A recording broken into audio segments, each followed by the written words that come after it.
నా యేసు ఇక్కడ ఉన్నాడు. ఆమేన్, హల్లెలూయా. దేవుడికి మహిమ కలుగును గాక.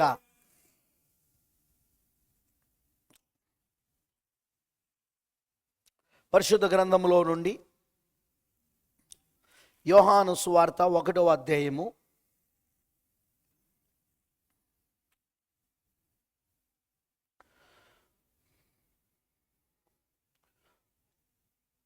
యోహాను సువార్త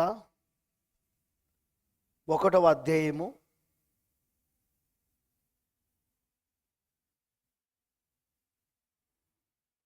1వ వచనమును మరియు 18వ వచనం చదువుకుందాం. ఆదియందు వాక్యము ఉండెను, వాక్యము దేవుని యొద్ద ఉండెను, వాక్యము దేవుడై ఉండెను. 18వ వచనం.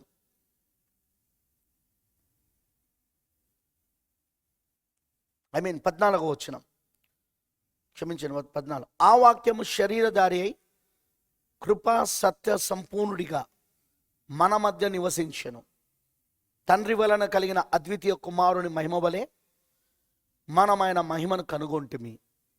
దేవుడి మాటలను దీవించును గాక. నెక్స్ట్ మత్తయి సువార్త 2వ అధ్యాయము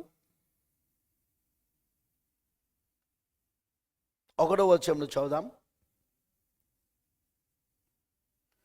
రాజైన హేరోదు దినములయందు యూదయా దేశపు బెత్లెహేములో యేసు పుట్టిన పిమ్మట ఇదిగో తూర్పు దేశపు జ్ఞానులు యెరూషలేమునకు వచ్చి, యూదుల రాజుగా పుట్టినవాడు ఎక్కడున్నాడు? తూర్పు దిక్కున మేము ఆయన నక్షత్రమును చూచి ఆయనను పూజింపవచ్చితమని చెప్పిరి. హేరోదు రాజు ఈ సంగతి విన్నప్పుడు అతడును అతనితో కూడా యెరూషలేములో ఉన్న వారందరూ కలవరపడిరి. కాబట్టి రాజు ప్రధాన యాజకులను, ప్రజల్లో నుండి శాస్త్రులను అందరినీ సమకూర్చి క్రీస్తు ఎక్కడ పుట్టినని వారిని అడిగాను. అందుకు వారు, యూదయా బెత్లెహేములోనే. ఏలనగా యూదయా దేశపు బెత్లెహేమా, నువ్వు యూదా ప్రధానులో ఎంత మాత్రమును అల్పమైన దానవు కావు. ఇజ్రాయేలు నా ప్రజలను పరిపాలించే అధిపతి నీలో నుండి వచ్చును అని ప్రవక్త ద్వారా రాయబడి ఉన్నదనిరి. ఆమేన్. అంతటి హేరోదు, ఇది ప్రవక్త ఎవరంటే మీకా ప్రవక్త చెప్పాడు. మీకా ప్రవక్త ఆయన 5వ అధ్యాయం 2వ వచనంలో చెప్పాడు ఈ ప్రవచనం. ఈ ప్రవక్త చిన్న ప్రవక్తలలో ఒక చిన్న ప్రవక్త. ఆయన పెద్ద ప్రవక్తలు ఉన్నారు బైబిల్లో, చిన్న ప్రవక్తలు ఉన్నారు. ఈయన చిన్న ప్రవక్తలలో ఒక ప్రవక్త. ఈయన మీకా 5వ అధ్యాయం 2వ వచనంలో చెప్పిన ప్రవచనం అది. అంతటి హేరోదు ఆ జ్ఞానులను రహస్యంగా పిలిపించి ఆ నక్షత్రము కనబడిన కాలము వారి చేత పరిష్కారముగా తెలుసుకొని, మీరు వెళ్ళి ఆ శిశువు విషయమే జాగ్రత్తగా విచారించి తెలుసుకొనగనగా నేనును వచ్చి ఆయనను పూజించినట్లు నాకు వర్తమానం తెన్నని చెప్పి వారిని బెత్లెహేమునకు పంపెను. వారు రాజు మాట విని బయలుదేరిపోవచ్చుండగా ఇదిగో తూర్పు దేశమున వారు చూచిన నక్షత్రము ఆ శిశువు ఉండిన చోటికి మీదుగా వచ్చి నిలుచు వరకు వారికి ముందుగా నడిచాను. వారు ఆ నక్షత్రమును చూచి అత్యానంద భరితులై ఇంటిలోనికి వచ్చి తల్లి అయిన మరియను ఆ శిశువును చూచి సాగిలపడి ఆయనను పూజించి తమ పెట్టెలు విప్పి బంగారమును సాంబ్రాణి బోలమును కానుకలుగా ఆయనకు సమర్పించిరి. తర్వాత హేరోదు వద్దకు వెళ్ళవద్దని స్వప్నమందు దేవుని చేత బోధింపబడిన వారు మరొక మార్గమున తమ దేశమును తిరిగి వెళ్ళిరి. వారు వెళ్ళిన తర్వాత ఇదిగో ప్రభుదూత స్వప్నమందు యోసేపునకు ప్రత్యక్షమై, హేరోదు ఆ శిశువును సంహరింపవలనని ఆయన వెతకబోచున్నాడు గనుక నువ్వు లేచి ఆ శిశువును ఆయన తల్లిను వెంటబెట్టుకొని ఐగుప్తునకు పారిపోయి నేను నీతో తెలియజెప్పు వరకు అక్కడనే ఉండమని అతనితో చెప్పాను. అప్పుడు అతడు లేచి రాత్రివేళ శిశువును తల్లిని తోడుకొని ఐగుప్తునకు వెళ్ళి ఐగుప్తులో ఉండి నా కుమారుని పిలిచి తిని అని ప్రవక్త ద్వారా ప్రభు సెలవిచ్చిన మాట నెరవేర్చబడినట్లు హేరోదు మరణం వరకు అక్కడ ఉండెను. ఆ జ్ఞానులు తన్ను అపహసించిరని హేరోదు గ్రహించి బహు ఆగ్రహము తెచ్చుకొని తను జ్ఞానుల వలన వివరముగా తెలుసుకున్న కాలమును బట్టి బెత్లెహేములోను దాని సకల ప్రాంతములోను 2 సంవత్సరములు మొదలుకొని తక్కువ వయసులు గల మగపిల్లలందరినీ వధించెను. అందువలన రామాలో అంగలార్పు వినబడను, ఏడుపును మహారోదన ధ్వనియు కలిగెను. రాహేలు తన పిల్లల విషయమై ఏడ్చుచు వారు లేనందున ఓదార్పు పొందనోళ్ళక ఉండెను అని ప్రవక్త అయిన ఇర్మియా ద్వారా చెప్పబడిన వాక్యము నెరవేరెను. ఆమేన్. ప్రవక్త అయిన ఇర్మియా ద్వారా చెప్పబడిన వాక్యము నెరవేరెను. అది ఇర్మియా గ్రంథం 31 అధ్యాయం 15వ వచనంలో ఉంటుంది. ఇర్మియా గ్రంథం 31 అధ్యాయం 15వ వచనం. నేను మరలా మీకు ఒక మాట చెప్తున్నాను, ప్రతిదీ మొదటి రాకడ లేఖనమే. ఆల్రెడీ పాత నిబంధనలలో ప్రవక్తల ద్వారా ఏదైతే ప్రవచింప చేశాడో ఆ ప్రవచనాలే ఇక్కడ మొదటి రాకడలో యేసుక్రీస్తు జీవితంలో నెరవేర్పు జరుగుకుంటూ వచ్చినాయి. ఆమేనంటారా? Let's pray. ప్రభు అయిన దేవా, చదవబడిన నీ యొక్క వాక్యములో నుండి నువ్వు మరొకసారి మాతో మాట్లాడు ప్రభువా. మాకు కావలసిన వర్తమానాన్ని ప్రభువా ఈ మధ్యాహ్నం మాకు దయచేయి. ఇది ప్రభువా విరవబడిన రొట్టె, 7వ దూత ద్వారా నువ్వు ఆల్రెడీ విరిచి ఆయనకి ఇచ్చావు దేవా. ఆ రొట్టెను విరిచి ఆయనకి ఇచ్చావు, ఆయన మాకిప్పుడు పంచున్నాడు, దాన్నే ఇప్పుడు మేము పంచిపెడుతున్నాం ప్రభువా. అందును బట్టి నీకు వందనాలయ్యా. ఈ వాక్యము తెరవబడి ఉన్నది, ఈ వాక్యము అభిషేకించబడి ఉన్నది. ఇప్పుడు అది మా హృదయాలలో తెరవబడాల్సిన అవసరత ఉన్నది. ఇప్పుడు అది మా హృదయాలలో ప్రభువా అభిషేకించబడవాలను. ఈ వాక్యం మా హృదయాలలో అభిషేకించబడాలి. ఈ వాక్యం మా హృదయాలలో ప్రభు అది తెరవబడాలి. ఆ కృప మా అందరికీ దయచేదేవా. వచ్చిన నీ పిల్లలందరినీ దీవించు తండ్రి, వచ్చిన నీ పిల్లలందరినీ ఆస్వాదించు దేవా. నీ చేతిలోనికి పూర్తిగా మేము సమర్పించుకుంటున్నాం దేవా. నీ పిల్లలు ఎవరైతే ఇక్కడ ఉన్నారో వారందరూ ప్రభువా నీ పక్షిరాజు పిల్లలుగా ఈ రోజున ప్రభువా నీ బల్ల యొద్ద కూడుకొని ఉన్నారు. అవును, మేమంతా పక్షిరాజు పిల్లలమై ఉన్నాము. ఏకైక మనిషి కుమారుని శరీరమును తినుటకు ఆయన రక్తమును త్రాగుటకు మేము వచ్చి ఉన్నాం. కృప చూపించు మా పైన, నువ్వే మమ్మల్ని నడిపించమని యేసుక్రీస్తు నామములో ప్రార్థిస్తున్నాము. ఆమేన్. దయచేసి కూర్చోండి. Please be sit down.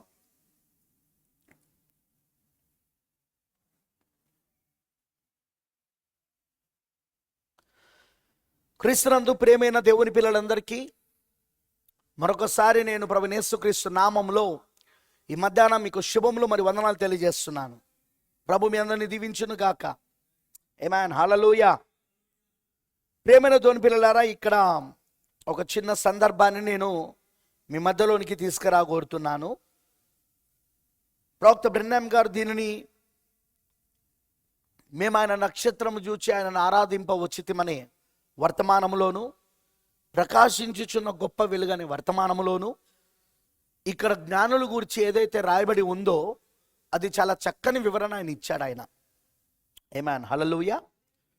అలానే అల్పమైన బెత్లెహేమ్ అనే వర్తమానం అది 2 సార్లు బోధించాడు. ఇవాళ ఉదయం కూడా నేను నర్సపేట సంఘంలో దాన్ని బోధించాను. అల్పమైన బెత్లెహేమ్ అనే వర్తమానము మీరు వినండి. అదేవిధంగా ప్రియమైన దేవుని పిల్లలారా, మరి గత వారంలో కూడా నేను కొన్ని విషయాలు మాట్లాడుకుంటూ వచ్చాను. ముఖ్యంగా డిసెంబర్ 25th రోజున అసలు ఈ క్రిస్మస్ ఎక్కడి నుండి వచ్చిందో నేను చెప్పుకుంటూ వచ్చాను. మన ప్రవక్త బ్రెన్హామ్ గారు చక్కగా దేవుడి లేఖనాలలో నుండి అదే సమయంలో చరిత్రలో నుండి తీసి ఈ క్రిస్మస్ ఒక అన్యుల పండుగ, ఎలా అది క్రైస్తత్వంలోనికి వచ్చింది, అన్యత్వము క్రైస్తత్వంలోనికి ఎలా జొరబడింది, దీనిని తీసుకొచ్చింది ఎవరు, ఈరోజు ప్రపంచమంతా ఈ పండుగను ఎలా నమ్ముతున్నారు, వాస్తవికంగా యేసు జన్మించక మునిపే బబులోనులకు ఈ పండుగ ఉన్నదని, అదేవిధంగా తల్లి కుమారుని ఆరాధన బబులోనులకు ఉన్నది, రోమిలకు ఉన్నది, గ్రీకులకు ఉన్నది. వింటున్నారా? ఇది వాస్తవంగా బబులోను నుండి వచ్చిన మతం. ఇది బబులోను మతమే వ్యాప్తి చెందింది ప్రపంచంలోకి. అందుకే సూర్యదేవుని ఆరాధన, సూర్యుని పుట్టినరోజు యొక్క ఆరాధనను ప్రపంచమంతా కూడా పాటించేది. యేసు జన్మించక ముందే వాళ్ళు దాన్ని చేసుకునే వాళ్ళు. కానీ ఎప్పుడైతే యేసు జన్మించాడో ఆ తర్వాత అపోస్తల కార్యంలో మనం చూస్తున్నాము, పౌలు గారి ద్వారా రోమాకు వర్తమానం వెళ్ళింది, సువార్త వెళ్ళింది. హల్లెలూయా. పౌలు ద్వారా రోమాకు, అన్య రోమికి సువార్త వెళ్ళినప్పుడు ఈ రోమాలో ఉన్న వారు క్రైస్తవులుగా మారాక అప్పుడు రోమనిజంని అంటే అన్యత్వాన్ని ఎలా క్రైస్తత్వంలోనికి తీసుకొచ్చారో చక్కగా మనకు చరిత్రలో కూడా చెప్పబడతా ఉన్నది. అందుకే డిసెంబర్ 25 యేసుక్రీస్తు జన్మదినం కాదు. డిసెంబర్ 25 ఆయన జన్మించిన కాలమే కాదు అది. ఎందుకంటే ఆయన జన్మించింది ఏప్రిల్ లేక మేలో జన్మించాడు. ఆయన గొర్రెలు జన్మించేది ఆ సమయంలోనే, వసంతకాలము. అమనంటారా? రాత్రి వేళలో తమ మందను కాసుకుంటున్నారు.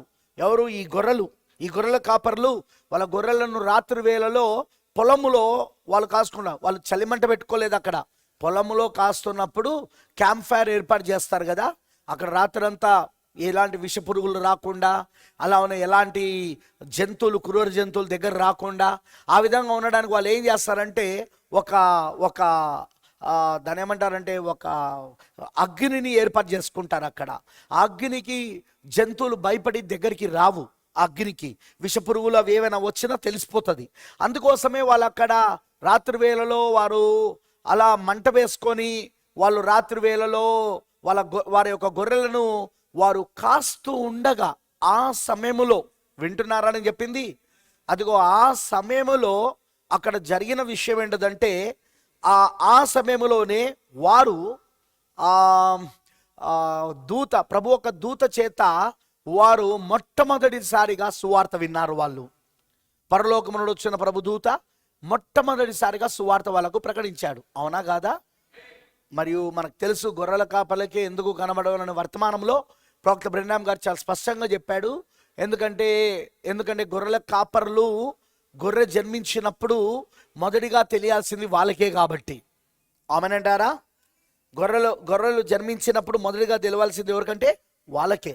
అందుకోసమే కాపరికే తెలియాలి కాబట్టి అందుకే ఆయన జన్మించాడు. పైగా ఆయన జన్మించింది పశువుల పాకలో. ఎందుకంటే గొర్రె ఎప్పుడు కూడా ఇంట్లో జన్మించదు, రాజభవనంలో జన్మించదు, ఆసుపత్రిలో జన్మించదు. అది పశువుల పాకలోనే జన్మించబడాలి. అందుకే పశువుల పాకలోనే జన్మించబడింది.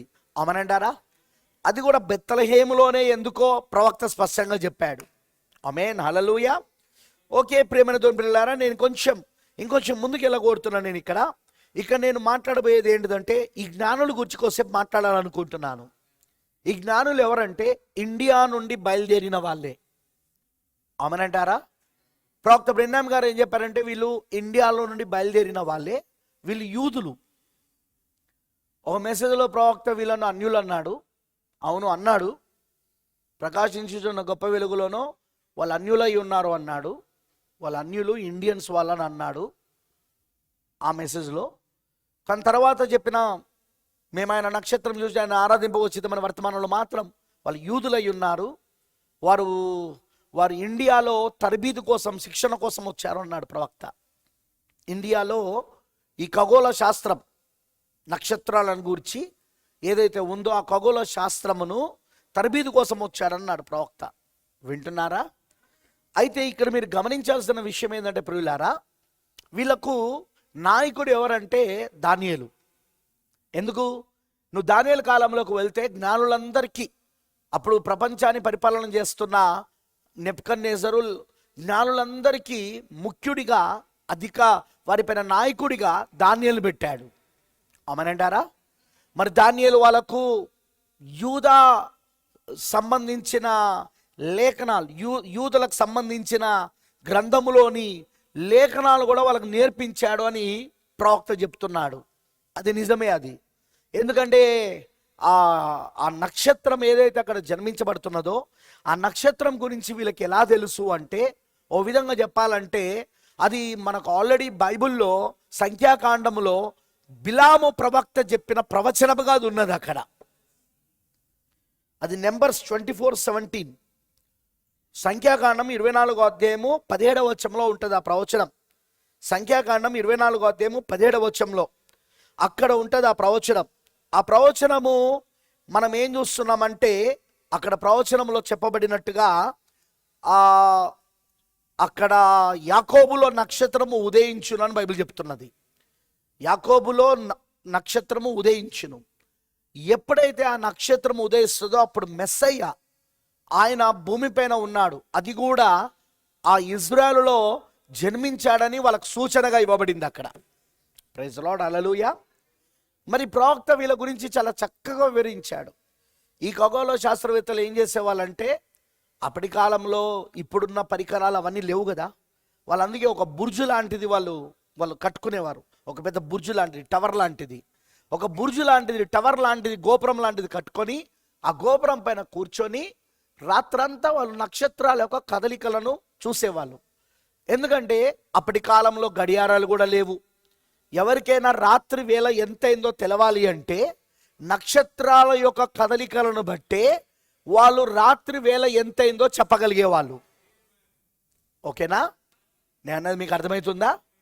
పగల వేళలో సూర్యుని యొక్క కదలికను బట్టి, ఎందుకంటే అందరికీ తెలుసు సూర్యుడు ఆ తూర్పున ఉదయించి సాయంత్రానికి వచ్చేసరికి పశ్చిమమున అస్తమిస్తాడు. సో సూర్యుని యొక్క పొజిషన్ బట్టి, ఆకాశంలో సూర్యుని యొక్క స్థానాన్ని బట్టి సమయం ఎంత అవుతుందో చెప్పగలిగేవారు. అఫ్ కోర్స్ దానికోసం ఎవరు చెప్పాల్సిన అవసరం లేదు, అందరూ సూర్యుని చూడగలుగుతారు కాబట్టి అందరికీ తెలుసు. కానీ రాత్రి వేళ సమయం తెలవాలంటేనే ఖచ్చితంగా అది నక్షత్రాల గూర్చిన చదువుకున్న వాళ్ళు, నక్షత్రాల పైన అవగాహన ఉన్న వాళ్ళు, నక్షత్రాలను గూర్చి ఖగోళ శాస్త్రవేత్తలుగా ఉండి చదువుకున్న వాళ్ళకు మాత్రమే ఆ రాత్రి టైం ఎంత అయిందో చెప్పగలుగుతారు వాళ్ళు. ఆమెనంటారా? మరి వీళ్ళు ఏం చేసేవాళ్ళంటే ఆ గోపురం పైన కూర్చొని నక్షత్రముల యొక్క కదలికలను వీళ్ళు చూస్తూ సమయం ఎంతో కూడా చెప్పేవాడు.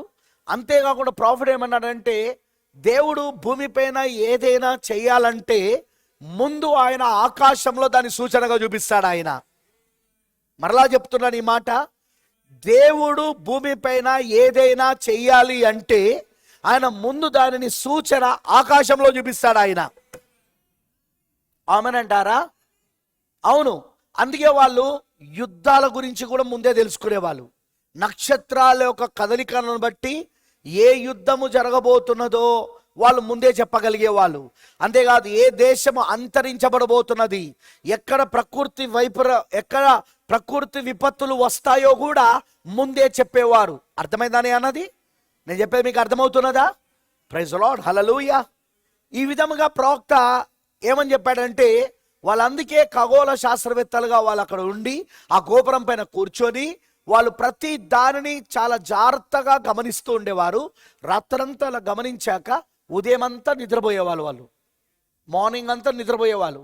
ఉదయం అంతా నిద్రపోవడము, రాత్రంతా అలా వాళ్ళు ఆ నక్షత్రాలను, ఆ కదలికలను, వాటన్నిటిని గమనించడము, సమయం కూడా ఎంత అవుతుందో చెప్పడము, అలానే రాబోయే యుద్ధాలు, అలానే రాబోయే ప్రకృతి వైపరీత్యాలు, రాబోయే దేశాల యొక్క అంతరించబోవడాలు, అవన్నీ వాళ్ళకు దేవుడు సూచనగా ముందు ఆకాశంలో నక్షత్రాల్లో చూపించేవాడు ఆయన. అమనంటారా? అయితే ఈరోజు చెప్తున్నా నేను భవిష్యత్తు చెప్తాను అని చెప్పేది కాదు ఇది. ఇది అలాంటిది కాదు, మళ్ళీ సైన్స్ ప్రకారంగా ఉండేది ఇది. ప్రైజ్ ది లార్డ్, హల్లెలూయా. అందుకే వీళ్ళు ఎప్పుడు దాన్ని గమనిస్తూ ఉండేవారు. మరి ప్రవక్త అంటాడు మెస్సయ్య రావాలి అంటే వాళ్ళకు ఒక సూచన, ఆకాశంలో ఒక నక్షత్ర రాశి కనబడాలి. 3 నక్షత్రాల రాశి ఒకే వరుసలోనికి వచ్చి ఒక నక్షత్రంగా ఎప్పుడైతే అది కనబడుతుందో, వింటున్నారా? అదిగో మెస్సయ్య భూమిపైన ఉన్నాడు, మెస్సయ్య భూమిపైన జన్మించాడు, యూదుల రాజు జన్మించాడనే సూచన వాళ్ళకు ముందుగానే ఇవ్వబడింది. అంటే వాళ్ళకు ముందుగానే చెప్పబడింది నా ఉద్దేశం. అదే మనం నెంబర్స్ సంఖ్యాకాండంలో 24వ అధ్యాయం 17వ వచనంలో అక్కడ బిలాము ప్రవక్త చెప్పిన ప్రవచనం ఏదైతే ఉందో, యాకోబులో నక్షత్రం ఉదయించినని, అది వాళ్ళకి తెలుసు. దానియేలు దాని గురించి వివరణ కూడా ఇచ్చాడు వాళ్ళకు. అందుకే వాళ్ళ నక్షత్రం కోసం వాళ్ళు చూస్తున్నారు. ఆ నక్షత్రం ఎలా కలుగుతుందంటే 3 నక్షత్రాలు ఒకే వరుసలోనికి వస్తాయి. మీకు అర్థమైందని అన్నది? 3 నక్షత్రాలు ఒకే వరుసలోనికి వస్తాయి.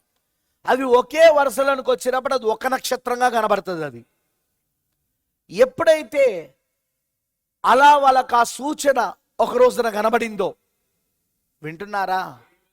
ఒక రోజున వాళ్ళకు కనబడింది. ఏంటి కొత్త నక్షత్రం కనబడుతుంది ఏందని వాళ్ళ ముగ్గురు, అక్కడ ముగ్గురు అని బైబిల్లో లేదు కానీ వారని మాత్రం ఉంది. అయితే ప్రవక్త అంటాడు ఇండియాలో వాళ్ళు ఎప్పుడు కూడా ముగ్గురు ప్రయాణం చేస్తారు.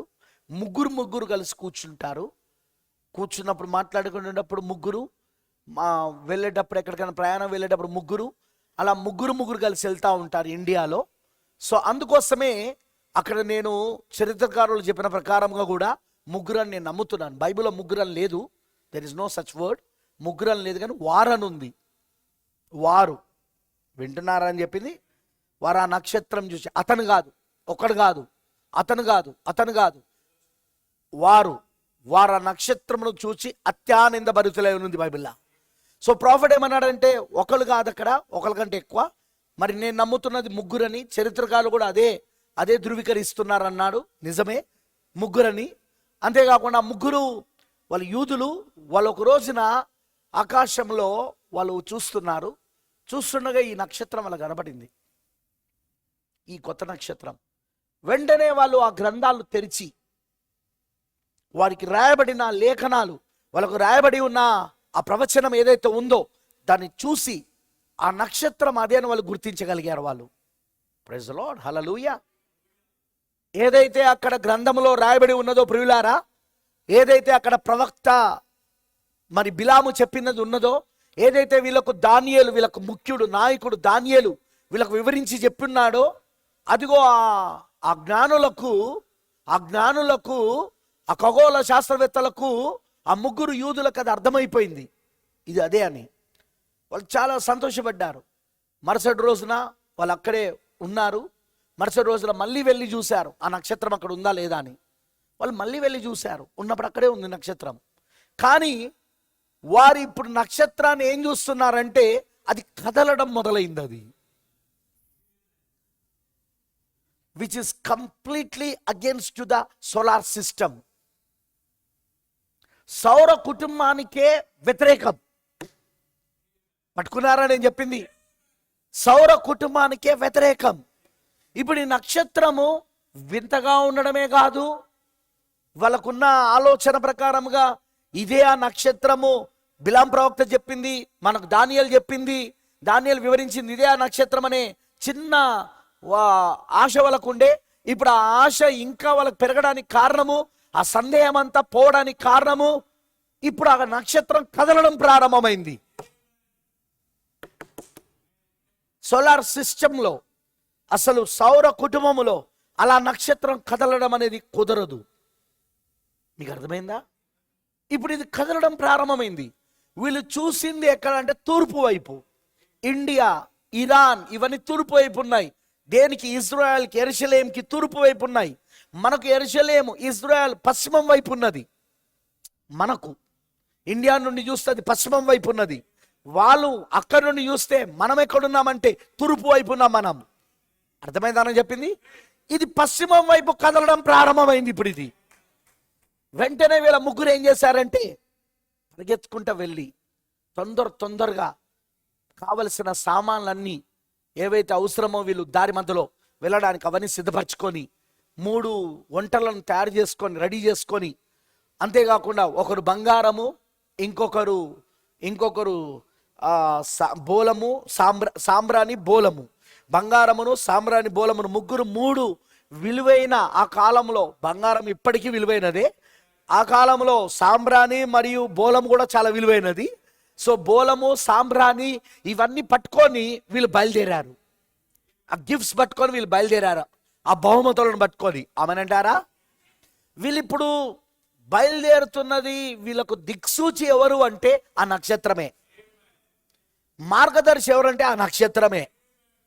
ఎందుకంటే వీళ్ళకు ఆ నక్షత్రం యొక్క వింత ప్రవర్తన గత కొన్ని రోజుల నుండి వీళ్ళు గమనిస్తూనే ఉన్నారు, దాని వింత ప్రవర్తన. కానీ అది ఎప్పుడైతే కదలడం ప్రారంభమైందో వాళ్ళు ఇప్పుడు ఒక నిశ్చయితలకు వచ్చారు. ఆ నక్షత్రాన్ని వెంబడిస్తే ఖచ్చితంగా మేము యూదుల రాజు ఎక్కడైతే పుట్టాడో ఆ స్థలానికి మేము చేరుకోగలుగుతామని. బ్రదర్ సిస్టర్, నక్షత్రాన్ని వెంబడించాలా మనం. ఇక్కడ నక్షత్రం ఎవరంటే వర్తమానికుడు. ప్రకటన 1వ అధ్యాయము 21 వచనాలలో అదిగో యేసుక్రీస్తు కుడి చేతిలో 7 నక్షత్రాలు ఉన్నాయి. ఆ 7 నక్షత్రాలు 7 సంఘములకు 7 దూతలని బైబిల్ చెప్తున్నది. ఇప్పుడు మన కాలంలో కూడా దేవుడు ఒక 7వ నక్షత్రాన్ని పంపాడు. ఆయన ఏడవ వర్తమానికుడు పంపాడు ఆయన. ఏడవ దూతను, ఏడవ వర్తమానికుని, ఏడవ సంకాలమైన లవదిక సంకాలను పంపాడు. ఈ నక్షత్రాన్ని మనం వెంబడిస్తే ఎక్కడ తీసుకెళ్తుందో తెలుసా? క్రీస్తున్న చోటికి తీసుకెళ్తుంది. క్రీస్తున్న చోటికి. నక్షత్రము సూర్యుడు లేని సమయములో వెలుగునిస్తుంది, కానీ నక్షత్రానికి సొంత వెలుగు లేదు. నక్షత్రము వెలుతురు ఏదైతే ఇస్తున్నదో అది కేవలము సూర్యుని యొక్క వెలుగునే ప్రతిబింబించడం అయి ఉన్నది. అది సూర్యుడు ఎవరంటే యేసుక్రీస్తు అయి ఉన్నాడు.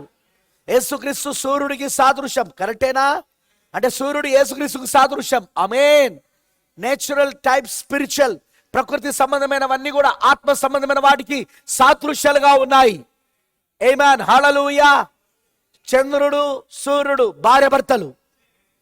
కరెక్టేనా అండి? చంద్రుడు సూర్యుడు భార్యాభర్తలేనా?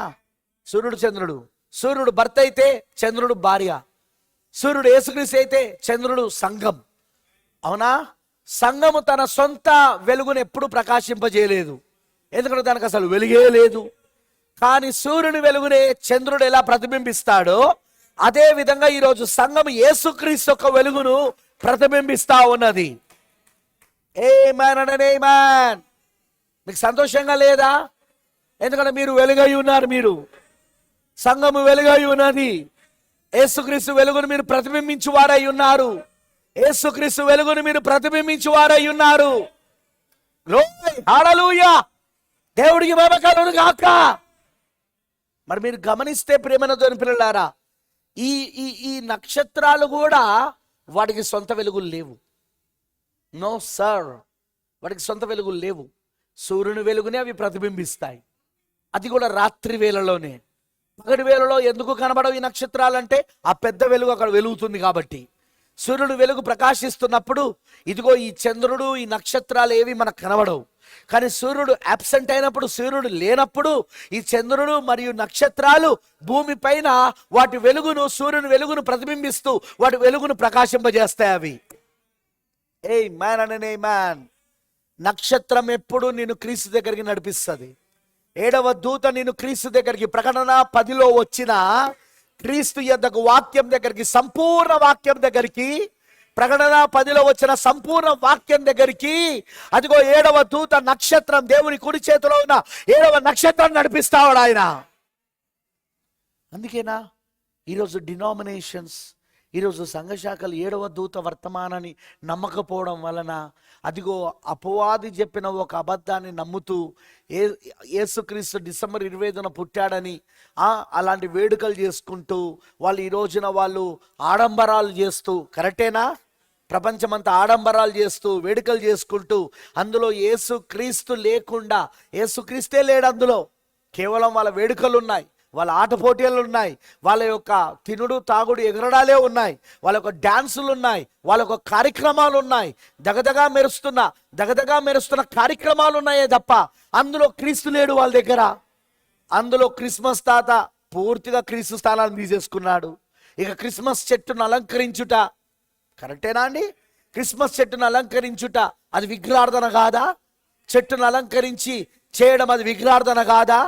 చర్చిలలో విగ్రహార్థన జరుగుతలేదా? ఇప్పుడు 100% విగ్రహార్థన జరుగుతూ ఉన్నది. చర్చిలో జరుగుతున్నదా లేదా? 100% విగ్రహార్థన జరుగుతూ ఉన్నది. అందుకే ప్రియమైన దేవుని పిల్లలారా, ఈరోజు ఏడవ దూత, ఏడవ నక్షత్రం, మన కాల ప్రవక్త విలియం బ్రెనామ్ గారు, ఆయన వర్తమానమే ఈరోజు మనల్ని ఆ తప్పులో నుండి బయటికి తీసుకొచ్చింది. ఆ సంఘ శాఖలో నుండి, ఆ సంస్థాగత సంఘాలో నుండి ఆయన మనల్ని బయటికి తీసుకొచ్చాడు ఆయన. లేకపోతే ఇప్పుడు మనం అదే ఆచారాలు, సాంప్రదాయాలు, మానవ కల్పించిన పద్ధతులు, సిద్ధాంతాలుగా నమ్ముతూ మనం ఈరోజు యేసును వ్యర్థంగా ఆరాధించే వాళ్ళం మనం.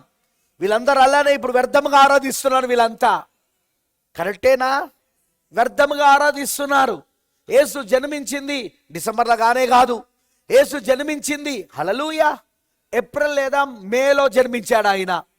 ఆమేనంటారా? వసంతకాలంలో జన్మించాడు ఆయన. ఆమేన్. జీవం వచ్చే సమయంలో, వసంతకాలంలో, అది కూడా గొర్రెలు పుట్టే సమయంలో జన్మించాడు ఆయన. ప్రైజ్ ది లార్డ్, హల్లెలూయా. కానీ అపవాది ఏం చేశాడు? సూర్యదేవుని పుట్టినరోజు ఆరాధనను అదిగో నీతి సూర్యుడు యేసుక్రీస్తు అని నమ్ముతూ నీతి సూర్యుని యొక్క పుట్టినరోజుగా దాన్ని మార్చేశారు. వాళ్ళు ఒక విగ్రహార్థను తీసుకొచ్చేసారు, ఒక తప్పుడు సిద్ధాంతాన్ని, తప్పుడు బోధన తీసుకొచ్చేసారు. కానీ వాస్తవికంగా నిజం చెప్పాలంటే యేసు ఎప్పుడు జన్మించినా సరే ఆ జన్మదినము ఏదైనా కావచ్చు, ఆరాధించుటకే దేవుడు మనని చెప్పాడే తప్ప వేడుకలు చేసుకోమని చెప్పలేదు ఆయన, ఆడంబరాలు చేయమని చెప్పలేదు ఆయన, పండుగ చేసుకోమని చెప్పలేదు ఆయన. అవునా కాదా? నిజం చెప్పాలంటే క్రిస్మస్ అది ఏ రోజైనా కావచ్చు, అది ఏ రోజైనా కావచ్చు. ఆ క్రిస్మస్ అనేది ఒక దేవునికి ఆరాధించే రోజు అయి ఉన్నది. అది yes, it is the day of worship అన్నాడు ప్రాఫెట్. అది దేవుని ఆరాధించే రోజు అయి ఉన్నది. అది ఆత్మలో సత్యములో ఆరాధించే రోజు, యథార్థమైన హృదయముతో ఆత్మలో సత్యములో ఆరాధించే రోజు అది. ఆమేన్, హల్లెలూయా. అందుకే డిసెంబర్ 25న మనం మీటింగ్ పెట్టాం. ఆత్మలో సత్యములో మనం ఆరాధించాలని, ఆరాధించి అపవాదికి సిగ్గు కలిగించిన మనం, అపవాదికి సిగ్గు కలిగించి అది తప్పని ఆ రోజు మనం స్పష్టంగా దాని చరిత్రను, దాని పుట్టిపర్వతరాలన్నీ కూడా మనం క్రిస్మస్ కూర్చిన పుట్టిపర్వతరాలన్నీ కూడా అది ఏ విధంగా వచ్చిందో మనం చూపించినామన్నది. అది బబులోను మతంలో నుండి వచ్చిందని, ప్రపంచవ్యాప్తంగా ఇప్పుడు బబులోను మతాన్ని అందరూ పాటిస్తున్నారని క్లియర్గా మనం లేఖనాలలో నుండి చరిత్రలో నుండి చూసిన మనం. హల్లెలూయా. ఏకదేవుని ఆరాధన నుండి బహుదేవుళ్ళ ఆరాధనకు ఎలా అపవాది తిప్పాడో కూడా మనం చూసాం మనం అక్కడ. ప్రైజ్ ది లార్డ్, హల్లెలూయా. ప్రియమైన దేవుని పిల్లలారా, నేను చెప్పే జాగ్రత్తగా వినండి.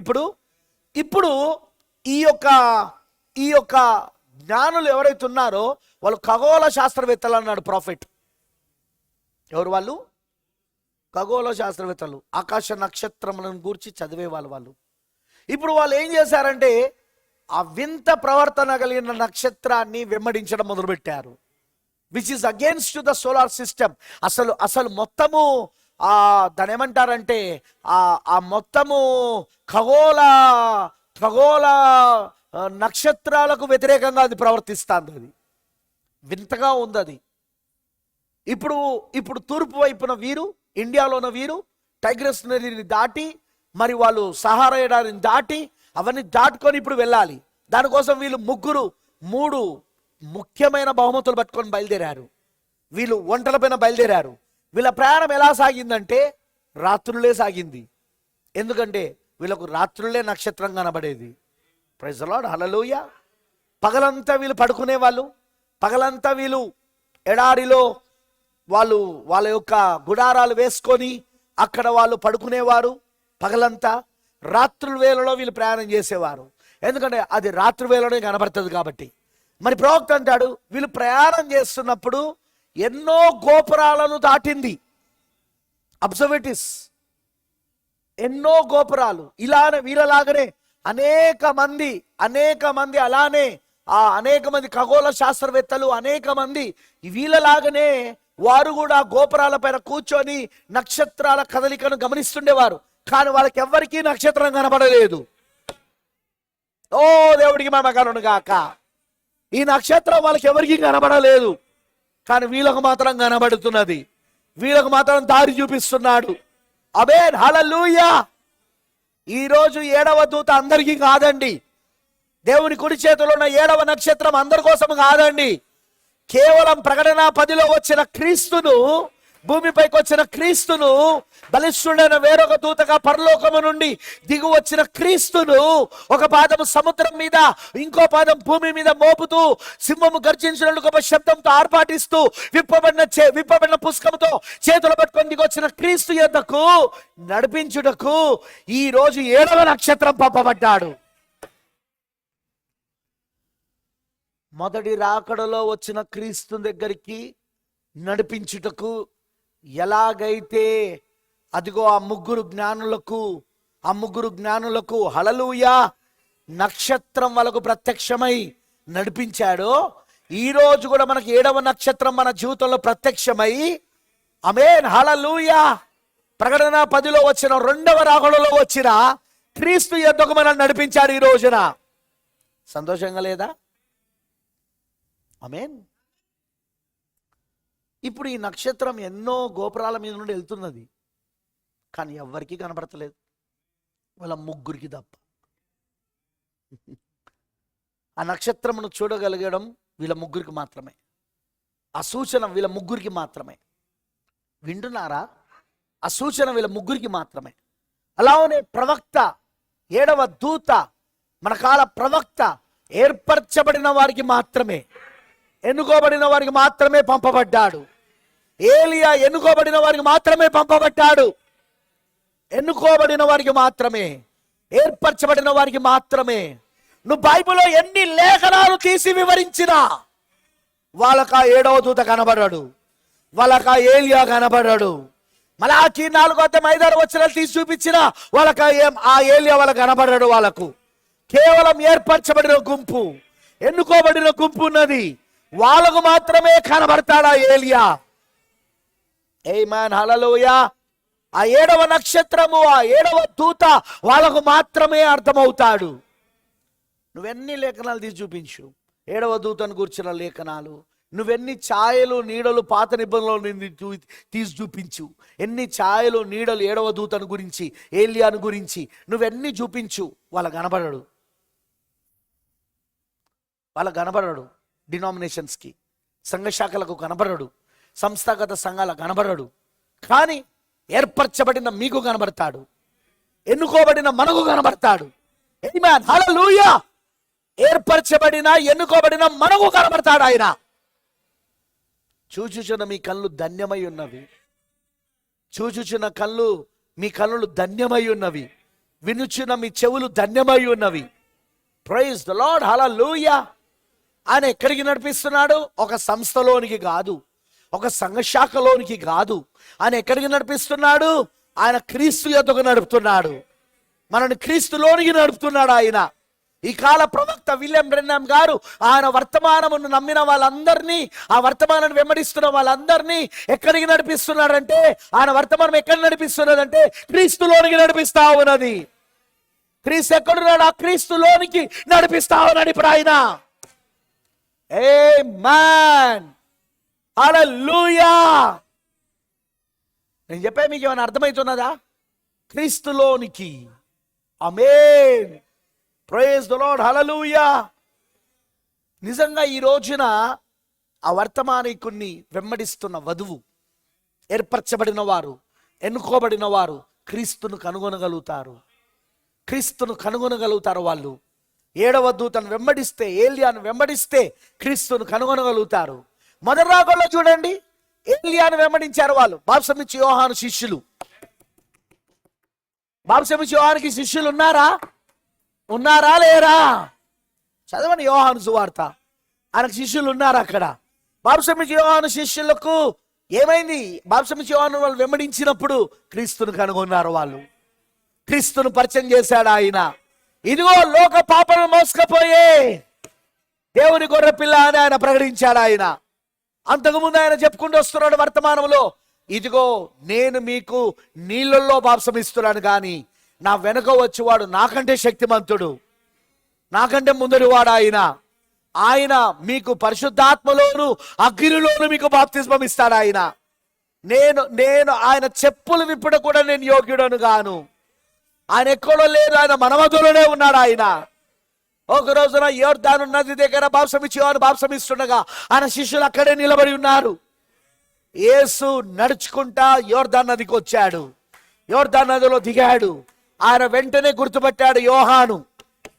ఏలియా గుర్తుపట్టాడు.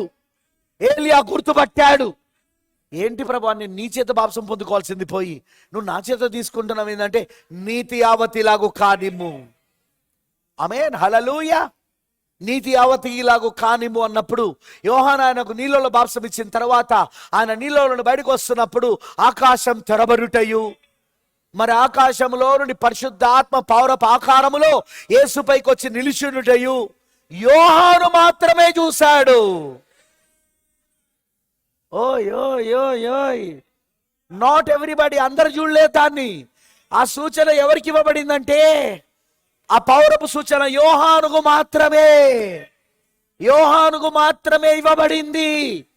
ఎందుకంటే ఈయన అరణ్యములో ఉన్నప్పుడు దేవుడు ఈయనకి ఏం చెప్పాడంటే, ఎవరికైతే ఆకాశము తెరవబడి అదిగో పరిశుద్ధ ఆత్మ పౌరపు ఆకారములో వచ్చి నిలిచూస్తాడు, అతనే లోక పాపాలు మోసుకపోయే దేవుని గొర్రెపిల్ల అనే సూచన ఇచ్చాడు ఆయన. ఎప్పుడైతే ఆ సూచన యోహాను చూశాడు, యోహాను మాత్రమే కనబడిందో, అప్పుడు ఇలా బిగ్గరగా కేక వేశాడు, ఇదిగో లోక పాపాలను మోసుకపోయే దేవుని గొర్రెపిల్ల. నేను ఇన్ని రోజులు ఎవరి కోసమైతే చెప్పాను, ఆయనే ఈయన.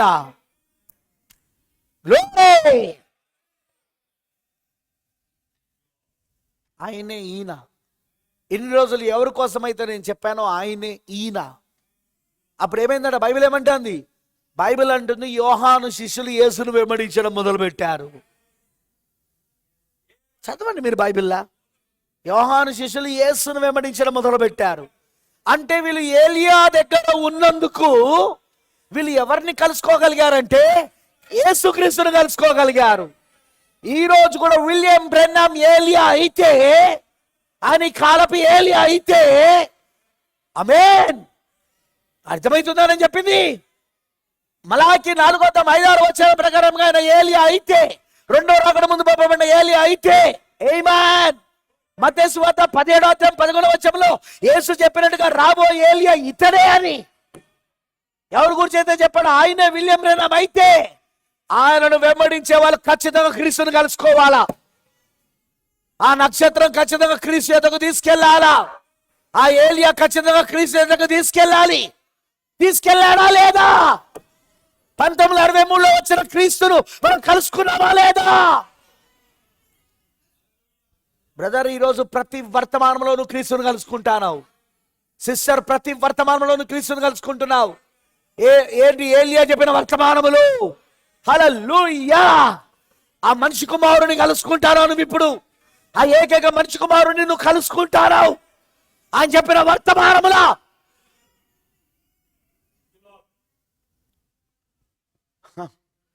మొదటి రాకల్లో ఏలియాను వెంబడించిన బాప్తిసం యోహాను శిష్యులు ఎట్టకేలకు చివరికి ఆ ఏలియా పరిచయం చేసిన, బాప్తిసం యోహాను పరిచయం చేసిన యేసుక్రీస్తును కలుసుకొని యేసుక్రీస్తును వెంబడించగలిగారు. చదవండి మీరు బైబిల్లా. అదే విధంగా ఈ రోజు కూడా మళ్ళీ రెండవ రాకడ ముందు వచ్చిన ఏలియా విలియం మ్యారన్ బ్రెన్హామ్, ఆయనను వెంబడిస్తున్న మనము, అదిగో ఆయనను వెంబడిస్తున్న మనం, ఆయన వర్తమానాన్ని వెంబడిస్తున్న మనము, చివరికి ఆయన 1963లో ప్రకటన 10:1 పరలోకము నుండి బలిష్ఠుడైన వేరొక దూతగా దిగొచ్చిన ఆ దూత క్రీస్తుని మనం కలుసుకున్నాం ఈ రోజున. ఆమేన్. అలానే నక్షత్రం దగ్గరకు వచ్చినప్పుడు, అదిగో మొదటి రాకల్లో ఆ నక్షత్రం ఆ జ్ఞానులను ఎలాగైతే క్రీస్తు యొద్దకు నడిపించి క్రీస్తును కలుసుకున్నట్లు చేశాడో, క్రీస్తును ఆరాధించేటట్లు చేశాడో. Glory, glory. ఇప్పుడు 7వ నక్షత్రమైన విలియం బ్రెన్హామ్ని వెంబడిస్తున్న మనము మళ్ళీ క్రీస్తును 1963లో వచ్చిన క్రీస్తును, ప్రకటన 10:1 ప్రకారముగా 1963లో వచ్చిన క్రీస్తును ఈరోజు మనం కలుసుకొని ఆయనను ఇప్పుడు మనం ఆరాధిస్తాం. ఈ రోజున ఏలియా పరిచయం చేసిన క్రీస్తు, నక్షత్రం పరిచయం చేసిన క్రీస్తు, ఏలియా పరిచయం చేసిన క్రీస్తు, నక్షత్రం పరిచయం చేసిన క్రీస్తునా? ఆమేనంటారా? డినామినేషన్స్ పరిచయం చేసే క్రీస్తు కాదు, సంఘ శాఖలు పరిచయం చేసే క్రీస్తు కాదు. ఆమేనంటారా? ఏలియా పరిచయం చేసిన క్రీస్తు. విలియం మ్యారన్ బ్రెన్హామ్ ఏలియా, నక్షత్రం 7వ నక్షత్రం విలియం మ్యారన్ బ్రెన్హామ్, 7వ నక్షత్రం ఏలియా. ఆయన మనకు పరిచయం చేసిన క్రీస్తును ఈరోజు కలుసుకొని మనం ఆయనను ఆరాధిస్తా ఉన్నాం. ఈరోజు ఆయనను వెంబడిస్తా ఉన్నాం. ఈరోజు మనం ఆయనే ఇప్పుడు మన నాయకుడై ఉన్నాడు. యేసుక్రీస్తే మన శిరస్సు అయి ఉన్నాడు. యేసుక్రీస్తే మన యొక్క నాయకుడై ఉన్నాడు. యేసుక్రీస్తే మన యొక్క శిరస్సు అయి ఉన్నాడు. ఆయన సంఘానికి శిరస్సు, భర్త అయి ఉన్నాడు. ఇప్పుడు యేసుక్రీస్తే మన భర్త అయి ఉన్నాడు. యేసుక్రీస్తే మన యొక్క నాయకుడై ఉన్నాడు. అమనంటారా? నేను చెప్పే మీకు ఏమైనా అర్థమవుతుందా? అర్థమైన వాళ్ళందా రామని చెప్పండి. వండర్ఫుల్. ఈ జ్ఞానులు బయలుదేరారు. రాత్రంతా నక్షత్రమును వెంబడించాడు. నక్షత్రం ఏం చేస్తున్నది? తూర్పు నుండి పడమ వైపు తీసుకెళ్తున్నది. ఇప్పుడు కూడా నక్షత్రం మనల్ని ఏం చేస్తున్నది? తూర్పు నుండి పశ్చిమం వైపు. బాబా, ఎందుకు? పశ్చిమములో క్రీస్తు వచ్చాడు. అక్కడ అవే అస్తమైన సమయమున పశ్చిమం వైపే అస్తమించేది. సూర్యుడు అస్తమించేది పశ్చిమం వైపే. అస్తమయ సమయమున అదిగో వెలుగు కలుగును. హల్లెలూయా. అది పగలు కాదు, రాత్రి కాదు, అది సాయంకాల సమయమై ఉన్నది, అస్తమించే సమయమై ఉన్నది. అస్తమయ సమయమున మనకు వెలుగు కలుగును. కలిగిందా వెలుగు? ఈ రోజున చీకట్లో నివసిస్తున్న ప్రజల యొద్దకు వెలుగు వచ్చింది. ఇదిగో వెలుగు వచ్చింది, ఇదిగో వెలుతురు వచ్చింది. ఈ రోజున లెమ్ము, తేజరి లిమ్ము. Praise the lord. హల్లెలూయా. అద్భుతం. ఆమేన్ అంటారా? ఎక్కడికి నడిపిస్తున్నది నక్షత్రం వీళ్ళను? తూర్పు నుండి పశ్చిమం. అర్థమవుతుందా? ప్రతి ఖగోళ గోపురాలు, ఖగోళ శాస్త్రవేత్తలు కూర్చొని అబ్జర్వ్ చేసే గోత్రాలు ఏవైతే ఉంటాయో వాటన్నిటిని కూడా దాటుకొని వెళ్తున్నది, ఈ గోపురాలన్నిటిని కూడా. కానీ అది ఎవరికీ కనబడతలేదు, వీళ్ళకే కనబడుతున్నది. వీళ్ళు మాత్రమే దాన్ని చూస్తున్నారు. పైగా అది ఖగోళ శాస్త్రమునకు వ్యతిరేకంగా ప్రవర్తిస్తుంది. అది పూర్తిగా సౌర కుటుంబానికి వ్యతిరేకంగా ప్రవర్తిస్తుంది. హే మ్యాన్, ఏ మ్యాన్, ఏ మ్యాన్. దేవుడు ఎప్పుడు అసాధారణమైన కార్యాలు చేస్తాడు. ఆయన ఎప్పుడు సాధారణమైన కార్యాలు చేయడు. ఆయన చేసే కార్యాలు అసాధారణమైనవి. ఎందుకంటే దేవుడే అసాధారణమైన వాడు కాబట్టి, దేవుడే అసాధారణమైన వాడు కాబట్టి అందుకే ఆయన అసాధారణ కార్యాలు చేస్తాడు. ఆయన సైన్స్కి అందకుండా చేస్తాడు. ఆయన సైన్స్కి దొరకకుండా చేస్తాడు. ఆయన 1963లో వచ్చిన ఈ మేఘము సైన్స్కి అర్థమైందా? సైన్స్కి అందిందా? భూమిపై నుండి 26 మైళ్ళ ఎత్తున వచ్చింది. అక్కడ ఏ మాత్రము గాలి గాని తేమ గాని లేని స్థలము, శూన్యమైన స్థలములో ఈ మేఘం ఎట్లా ఏర్పడిందో వాళ్ళకి అర్థం కాలేదు. 26 మైళ్ళ ఎత్తున 30 మైళ్ళ వెడల్పులో. అమనంటారా? ఈ మేఘం ఎలా వచ్చిందో వాళ్ళకి అర్థం కాలేదు. Praise the lord. హల్లెలూయా. అది కూడా వర్షము గాలి లేని స్థలములో, అది కూడా విమానాలు సంచరించని స్థలములో, 26 మైళ్ళ ఎత్తున విమానాలు ఏవి కూడా సంచరించని స్థలములో, జెట్ ప్లేన్లు, విమానాలు ఏవి కూడా. ఆమెనంటారా? అలాంటి స్థలములో ఈ మేఘం రావడం. ఎందుకు? ఈ మేఘమును ధరించుకొని క్రీస్తు ఎందుకు వచ్చాడు? మేఘారుడిగా ఎందుకు వచ్చాడు ఆయన మేఘం ధరించుకొని? ఎందుకు అంటే అది ఆయన రెండవ రాకడ. ఆయన అసాధారణమైన కార్యాలు చేస్తాడు. ఆయన ఒక పెద్ద పేలుడు వినబడింది. ఏం వినబడింది? ఎస్, మొత్తము ఆ దేశానంతా కుదిపివేసింది. అక్కడున్న రాళ్ళు దొర్లి కింద పడ్డాయి. బ్రదబానం ఆ స్థలములో ఉన్నాడు, ఆ సన్సెట్ పర్వతంలో, ఆ సన్సెట్ పర్వతం దగ్గర అక్కడే ఉన్నాడు ఆయన. ఒకవైపు ఒక 2 మైళ్ళ దూరంలో అదిగో ఫ్రెడ్ షాట్మన్ ఉన్నాడు. ఇంకోవైపు ఇంకో కొన్ని మైళ్ళ దూరంలో జీన్ నార్మన్ ఉన్నారు. వాళ్ళిద్దరూ ఆ శబ్దం విన్నారు, ఆ పేలుడు శబ్దం విన్నారు. ఆమెనంటారా? వాళ్ళిద్దరూ ఆ రాళ్ళు దొర్లపడడం చూశారు. ఎక్కడైతే ఆ శబ్దం వినబడిందో, ఏ చోటు నుండి అయితే, ఏ వైపు నుండి అయితే ఆ శబ్దం వినబడిందో అక్కడే సోదరు బెన్హామ్ గారు ఉన్నారని వాళ్ళిద్దరికీ తెలుసు అక్కడ. ఎందుకంటే వాళ్ళు ముగ్గురు కలిసి వేటాడడానికి వెళ్ళారు. జెవెలినా హాగ్, పంది, అదొక పంది. అది జెవెలినా పంది అంటారు దాన్ని. ఆ పందిని వేటాడడానికి వెళ్ళారు వీళ్ళు. అర్థమైతుందా? అర్థమైన వాళ్ళందా రామ చెప్పండి. ఆమెనంటారా?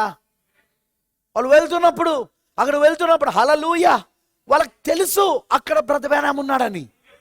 మరియు ఫ్రెడ్ షాట్మన్ యొక్క సాక్ష్యాన్ని నేను చదివిన. ఆయన ఏమన్నాడో తెలుసా?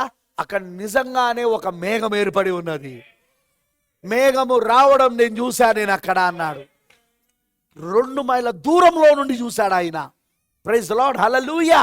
ప్రవక్త బెన్హామ్ గారు ఎక్కడైతే ఉన్నారో అక్కడికి ఈయన 2 మైళ్ళ దూరంలో ఉన్నాడు ఈయన. కానీ దాన్ని చూడగలిగాడు ఇప్పుడు ఆయన. ఆమెనంటారా? జీన్ నార్మన్ చూడలేదు, నేను చూడలేదు అన్నాడు ఆయన. కానీ నేను శబ్దం విన్నాను, రాళ్ళు దొర్లిపడడం కూడా నేను చూశాను. ఎక్కడైతే దాని ఏమంటారంటే ఎక్కడైతే శబ్దము వినబడిందో, పేలుడు శబ్దం, అటువైపే బ్రదర్ బెనాం వేటాడుతూ ఉన్నాడు. నా తెలుసు అక్కడ సౌద్ బెనాం గారు ఉన్నారని. Praise the lord. దేవుడు అసాధారణమైన కార్యాలు చేస్తాడు. దేవుడు ప్రకృతికి విరోధమైన కార్యాలు చేస్తాడు. దేవుడు సైన్స్కి విరోధంగా పనిచేస్తాడు. ఆయన కార్యాలే అసాధారణంగా ఉంటాయి. ఆమెనంటారా? మొదటి రాకడలో అదిగో ఆ నక్షత్రము ఆ ముగ్గురు జ్ఞానులను నడిపించడము అంటే, అది కదలడం అంటే, అది పూర్తిగా ఖగోళమునకు వ్యతిరేకం. అది ఆస్ట్రానమీకి, ఖగోళ శాస్త్రానికి వ్యతిరేకం. అది పూర్తిగా అప్పుడు అది పూర్తిగా ఆ సౌర కుటుంబానికి వ్యతిరేకం. అది సోలార్ సిస్టమ్కి. అయినా వాళ్ళు దాన్ని నమ్ముకుంటూ వెళ్ళారు వాళ్ళు అక్కడ. ప్రైజ్ ది లార్డ్, హల్లెలూయా. అర్థమైన రామని చెప్పండి. చివరికి వాళ్ళు వెళ్తూ ఉన్నారు. రోజు రాత్రి వేళలో ప్రయాణము, పగటి వేళలో వాళ్ళు విశ్రాంతి తీసుకునేవారు. బ్రదర్ గుర్తుంచుకోండి, నేను మళ్ళీ చెప్తున్నా, దేవుడు ఏ కార్యం చేసినా అసాధారణంగానే చేస్తాడు. మన దేవుడు అసాధారణమైన దేవుడు. ఆయన అందుకే ఆయన చేసేది అసాధారణమైన కార్యాలే. ఆయన చేసేదంతా సహజాతీతమైన కార్యాలు. సహజమైన కార్యాలు చేయడం ఆయన, సహజాతీతమైన కార్యాలు చేస్తాడు ఆయన. ఎందుకంటే మన దేవుడు సహజాతీతమైన వాడు. మన దేవుడు అనంతుడు. మన దేవుడు సూపర్ న్యాచురల్. మన దేవుడు God is super natural and also infinity God. ఆయన అనంతుడైన దేవుడు. ఆయన ఈరోజు నీ జీవితంలో, నా జీవితంలో కూడా అట్లనే చేస్తాడు ఆయన. అసాధారణమైన కార్యాలు చేస్తాడు ఆయన. అవును, అసాధారణమైన కార్యాలు, సహజాతీతమైన కార్యాలు చేస్తాడు ఆయన. నువ్వు నమ్మగలిగితే, వాక్యాన్ని విశ్వసించగలిగితే, దేవుడిచ్చిన వాగ్దానాలను నువ్వు నమ్మగలిగితే, ఆ వాగ్దాన్ని నీకు నెరవేర్పు చేయడానికి ఆయన అసాధారణమైన కార్యాలు చేస్తాడు ఆయన. అవును, ఖచ్చితంగా చెప్తున్నా నేను. ప్రైజ్ ది లార్డ్, హల్లెలూయా. ఆయన అసాధారణమైన కార్యాలు, ఆయన చేసేవి అద్భుతాలు, ఆశ్చర్య కార్యాలు. ఆయన చేసేవి అద్భుతాలు, ఆశ్చర్య కార్యాలు. ఆమెనంటారా? అర్థమైన వాళ్ళందరూ ఆమె చెప్పండి. నిజంగా ఈ రోజున ఈ అసాధారణమైన కార్యాలు ఏవైతే ఉన్నాయో వాటిని అందరూ నమ్మరు. ఈ సహజాతీతమైన కార్యాలను అందరూ నమ్మరు. దేవుడు అసాధారణమైన వాడుగా ఉన్నాడు, సహజాతీతమైన వాడుగా ఉన్నాడు అంటే కూడా వాళ్ళు నమ్మరు, వాళ్ళు విశ్వసించరు వాళ్ళు. కానీ నమ్మే గుంపు ఒకటి ఉన్నది, ఏర్పరచబడిన ఎన్నుకోబడిన గుంపు. నేను అదే చెప్తున్నా, ఇది పూర్తిగా సైన్స్కి విరోధం. ఇది సైన్స్ ప్రశ్నించింది ఇది ఏంటిది అని, వాళ్ళకి అర్థం కాక మన ప్రవక్తనే చెప్పాడు అది ఏంటిదో. సైన్స్కి అర్థం కాలేదు అది. లైఫ్ పత్రికలో 1963 మే 17వ తారీఖు సంచికలో, లైఫ్ పత్రిక సంచికలో 17వ తారీఖు సంచికలో ఒక అసాధారణమైన మేఘము, ఒక సహజాతీతమైన మేఘము ఏర్పడిందని చెప్పి వాళ్ళు దాని వివరాలన్నీ రాశారు. అది ఎంత ఎత్తులో వచ్చింది, దాని వెడల్పు ఎంత, దాని పొడుగు ఎంత, అది వచ్చినప్పుడు అక్కడ ఎలాంటి విమానాలు కానీ, లేకపోతే ఎలాంటి జెట్ ప్లేన్లు కానీ, లేకపోతే ఎలాంటి రాకెట్లు కానీ ప్రయోగించబడలేదని వాళ్ళు రాశారు అక్కడ. అంతేకాకుండా వాళ్ళు అది ఆకాశమునకు అంటే భూమి నుండి 26 మైళ్ళ ఎత్తులో వచ్చిందంటే అక్కడ నీళ్లు గాలి తేమ లేని ఆ స్థలంలో మేఘం రావడం ఏంటి? అందుకే ఇది ఒక సహజాతీతమైన మేఘం, సూపర్ న్యాచురల్ క్లౌడ్ అని రాశారు వాళ్ళు. ప్రైజ్ ది లార్డ్, హల్లెలూయా. దేవుని మొదటి రాకడ ఒక సహజాతీతమైనదే, ఇప్పుడు దేవుని రెండవ రాకడ కూడా ఒక సహజాతీతమైనదే. ఆమెనంటారా? దేవుని మొదటి రాకడ ఒక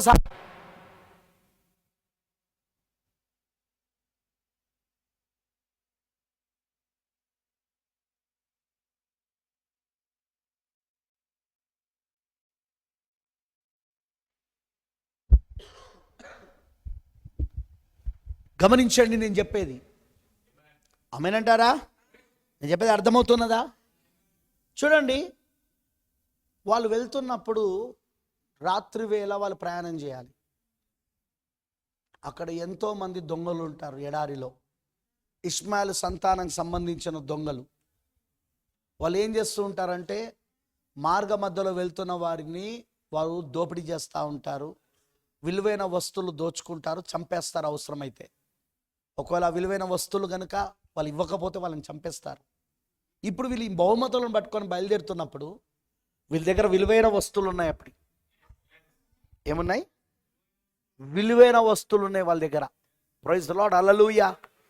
ఆ విలువైన వస్తువులు బంగారము, సాంబ్రాణి, బోలం. ఆ కాలంలో చాలా విలువైనది. బంగారం ఇప్పటికీ విలువైనదే, చాలా విలువైనదే. బోలము, సాంబ్రాణి కూడా చాలా విలువైనవి అవి. ఇప్పుడు అలాంటి విలువైన బహుమతులు పట్టుకొని బయలుదేరారు. దానికోసం వీళ్ళను దారి మధ్యలో ఈ ఇష్మాయేలు సంతానం వారు ఎవరైతే ఉన్నారో, ఆ ఎడారిలో జీవించేవారు, ఎడారిలో బ్రతికేవారు, ఆ ఇష్మాయేలు సంతానం వారు దారి దోపిడీ చేసి వీళ్ళని చంపేయవచ్చు, వీళ్ళ వస్తువులను లాక్కోవచ్చు. కానీ ప్రవక్త అంటాడు, ఏ బహుమతులైతే వీళ్ళు పట్టుకొని బయలుదేరుతున్నారో ఆ బహుమతులు ఆయనకు సమర్పించబడాలి. కాబట్టి ఆ బహుమతుల కొరకైనా దేవుడు వీళ్ళని కాపాడాలి. ఆ వరముల కోసమైనా దేవుడు వీళ్ళని కాపాడాలి. ఈరోజు నువ్వు కూడా క్రీస్తు దగ్గరకు వస్తున్నప్పుడు నువ్వు బహుమతును పట్టుకొని రావాలి, వరమును పట్టుకొని రావాలి. నువ్వు ప్రైజ్ ది లార్డ్, హల్లెలూయా. ఆ వరమును, ఆ బహుమతును పట్టుకొని నువ్వు రావాల ప్రియులారా. ఎక్కడికి? క్రీస్తు దగ్గరకు వస్తా ఉన్నప్పుడు. మ్యాన్ అనే మ్యాన్ వీళ్ళు బయలుదేరారు వీళ్ళు. కానీ మార్గ మధ్యలో ఎన్నో ఆపదలు ఉన్నాయి. మార్గ మధ్యలో ఎన్నో ఎన్నో భయంకరమైన క్రూరముగాలు ఉన్నాయి. మర్చిపోయాను, క్రూరముగాలు. ప్రాఫెట్ అంటాడు క్రూరముగాలు. అవి వీళ్ళని చంపేయవచ్చు. రాత్రి వేళ వీళ్ళు ప్రయాణం చేస్తున్నప్పుడు ఆ చీకట్లో ఎటువైపు నుండి ఏ క్రూరము వచ్చి వీళ్ళపైన పడి వీళ్ళని చంపేస్తుందో తెలియదు. కానీ ప్రవక్త అంటాడు, వాళ్ళు కలుగున్న బహుమతులను బట్టి దేవుడు వారికి రక్షణ కవచం ఇచ్చాడు. దేవుడు వారికి సెక్యూరిటీ, భద్రతనిచ్చాడు ఆయన. ఎందుకంటే ఆ బహుమతులు క్రీస్తుకు అర్పించబడాలి. అక్కడ ఆ బహుమతులు ఆయనకు అర్పించబడవలసి ఉన్నది. ఆమేన్, హల్లెలూయా. అలా దొంగల చేత చంపబడకుండా, అలా దొంగల చేత దోచబడి చంపబడకుండా, అలా క్రూరముఖముల చేత చంపబడకుండా దేవుడు ఏం చేస్తున్నాడంటే వాళ్ళను కాచి కాపాడుతున్నాడు ఆయన. 2 సంవత్సరాలు పట్టింది వాళ్ళు ప్రయాణం చేయడానికి. ఆ టైగ్రిస్ నదిని దాటుకొని, వింటున్నారా? ఆ టైగ్రిస్ నదిని దాటుకొని తర్వాత వాళ్ళ ఎడారి, ఆ సహారా ఎడారిని దాటుకొని లోయల గుండా, ఆ కొండల గుండా వెళ్తున్నప్పుడు ఆమేన్. ఎందుకంటే అప్పటి కాలంలో మనలాగా విమానాలు లేవు. అప్పటిలాగా మనలాగా ఇప్పుడున్నట్టు కార్లో, లారీలో, బస్సులో ఇప్పుడున్న ప్రయాణ సాధనాలు ఏమని అవన్నీ ఏమి లేవు. ఆ కాలంలో ఉన్న ప్రయాణ సాధనాలంతా ఎక్కువగా వాళ్ళు వాడేది ఒంటెలు. ఎడారిలో అయితే ఒంటెలు. అవునా? డెజర్ట్ షిప్ అంటారు దాన్ని. అంటే ఎడారి ఓడ. ఒంటె ఏంటంటే ఎడారి ఓడ. వాళ్ళు ప్రయాణం చేసే సాధనాలు అవి.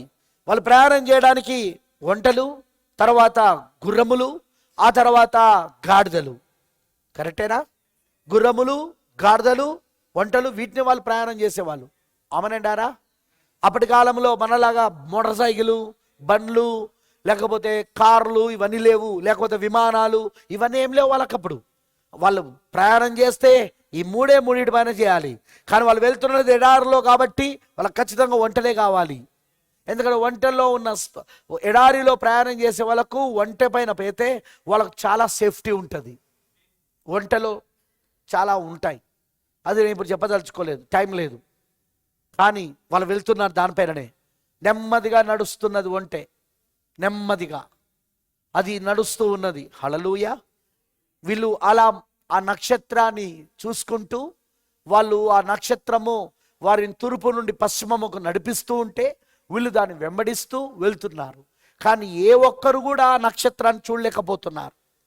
ఏ ఒక్క అబ్జర్వేటరీలో కూర్చొని, అదే ఆ బుర్జు పైన కూర్చొని ఆ నక్షత్రాలను కదలికను గమనిస్తున్న ఖగోళ శాస్త్రవేత్తల కాలంలో ఆ జ్ఞానులు ఉన్నారు చాలా మంది.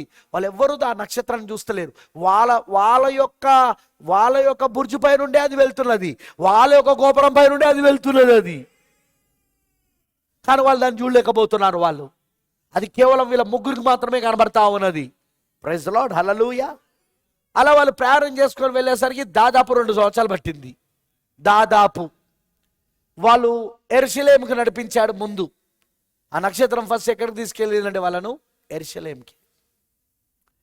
యెరూషలేముకి ఆ రాత్రి వాళ్ళు వచ్చి, ఆ రాత్రి ఆ నక్షత్రం అక్కడికి వచ్చినతోటే అదృశ్యమైపోయింది. ఆ నక్షత్రం. వాళ్ళు అనుకున్నారు యూదుల రాజు ఇక్కడే పుట్టుంటాడు. యెరూషలేము అనేది హెడ్ క్వార్టర్స్, రాజధాని, ఇజ్రాయెల్ దేశానికి రాజధాని. పైగా ప్రతి సంస్థ అధిపతులు యెరూషలేములోనే ఉంటారు. ఎందుకంటే యెరూషలేము మందిరం అక్కడే ఉంది కాబట్టి, ప్రధాన మందిరం అక్కడే ఉంది. సొలొమోను గారు ఇచ్చిన మందిరం, శృంగార దేవాలయం. కరెక్టేనా? శృంగారపు దేవాలయం అక్కడే ఉందా? అవును, ఉన్నది, అక్కడే ఉన్నది. హల్లెలూయా. అక్కడ ప్రతి సంస్థ అధిపతులు ఉంటారు. అక్కడే రాజు ఉంటాడు. అక్కడే హేరోదు రాజు కూడా. ఆమెనంటారా? సో యూదుల రాజుగా పుట్టినవాడు ఇక్కడే పుట్టింటాడని అనుకున్నారు వాళ్ళు. ఆ నక్షత్రాన్ని వెంబడిస్తున్నారు. కానీ అక్కడికి వచ్చినాక వాళ్ళని ఎందుకు నక్షత్రము యెరూషలేముకు నడిపించిందంటే, ప్రవక్త అంటాడు, ఇప్పుడు వాళ్ళు తీసుకొచ్చిన సువార్త యెరూషలేములో ఉన్న వాళ్లకు ప్రకటించబడడానికి. ఇప్పుడు వాళ్ళు వెలుగును ప్రకటించాలి. వాళ్ళు ఇప్పటిదాకా నక్షత్రం వెలుగు ప్రకటించింది, నక్షత్రం దారి చూపించింది. కానీ ఇప్పుడు వాళ్ళు ఆ నక్షత్రపు వెలుగును వీళ్ళు ప్రకటించాలి. ఇప్పుడు వాళ్ళు, అందుకే ఆ రాత్రి వాళ్ళు హల్లెలూయా యెరూషలేము వీధిలో గోల చేయడం మొదలుపెట్టారు, అరవడం మొదలుపెట్టాడు. యూదుల రాజుగా పుట్టిన వాడు ఎక్కడున్నాడు? తూర్పున మేము ఆయన నక్షత్రం చూసి ఆయనను ఆరాధింపజేయడానికి వచ్చాం మేము ఇక్కడికి. యూదుల రాజుగా పుట్టిన వాడు ఎక్కడున్నాడు? తూర్పున ఆయన నక్షత్రం చూసి మేము ఆరాధన చేయడానికి వచ్చాము అన్నాడు. ఆ రాత్రి యెరూషలేము వీధులన్నీ కూడా గోలగోలతో నిండిపోయింది. ఈ విషయము హేరోదు రాజుకు తెలిసింది. అక్కడ హేరోదు రాజుకి ఏంటిది, యూదుల రాజుగా పుట్టినవాడు ఎక్కడ అని కొంతమంది మనుషులు, కొంతమంది జ్ఞానులు వచ్చి అడుగుతున్నారు. తూర్పు దేశం నుండి వచ్చిన వాళ్ళు వచ్చి అడుగుతున్నారు, ఇక్కడ యూదుల రాజు దగ్గర పుట్టినవాడు ఎక్కడున్నాడని చెప్పేసి అని. అప్పుడు హేరోదు రాజుకి, అప్పుడు అక్కడున్న శాస్త్రులు, పరిసేలు, సదికేలు, సంస్థ అధిపతులకు, సంస్థలో ఉన్నవారికి, యెరూషలేములో ఉన్న ఆ శృంగార దేవాలయంలో ఉన్న ప్రధాన యాజకులకు అందరికీ కలవరం మొదలైంది. ఏంటి, యూదుల రాజు పుట్టాడా? యూదుల రాజు పుట్టాడా? మెస్సయ్య పుట్టాడా? క్రీస్తు పుట్టాడా? క్రీస్తు జన్మించాడా? అదే మనకి ఈ విషయం తెలియదే. వాళ్ళు యూదుల రాజుగా పుట్టినవాడు ఎక్కడున్నాడు అని అన్నప్పుడు వాళ్ళకి అర్థం కావట్లేదు.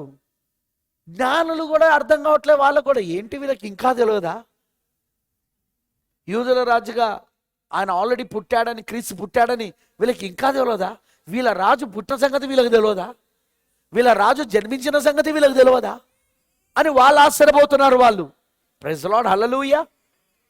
ఇక వెంటనే హేరోదు అత్యవసర సమావేశం ఏర్పాటు చేశాడు. వెంటనే ఒక సభ ఏర్పాటు చేశాడు. ప్రైజ్ ది లార్డ్, హల్లెలూయా. ఒక సభ, యూదుల సభ, సన్నిహద్ర సభ. అది ఏంటంటే సన్నిహద్ర సభ, యూదుల సభ.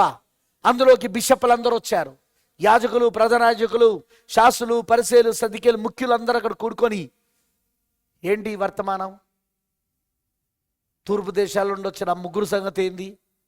ఆయన నక్షత్రం చూశానంటున్నారు. నిజంగా యూదుల రాజు పుట్టాడా? పుడితే ఎక్కడ పుడతాడు అని హేరోదు రాజు అడిగాడు. అప్పుడు వాళ్ళు మీకా గ్రంథమును తీసి 5వ అధ్యాయాన్ని తీసి, హల్లెలూయా, మీకా 5 తీసి 2వ వచనాన్ని చదివారు. ఏమని చదివారంటే, యూదా దేశము బెత్లెహేమా, నువ్వు యూదా ప్రధానంలో ఎంత మాత్రమును అల్పమైన దానవు కావు. ఇజ్రాయేలు నా ప్రజలను పరిపాలించే అధిపతి నీలో నుండి వచ్చును అని అదిగో మీకా ప్రవక్త చెప్పిన ప్రవచనం ఉందని చెప్పారు వాళ్ళు.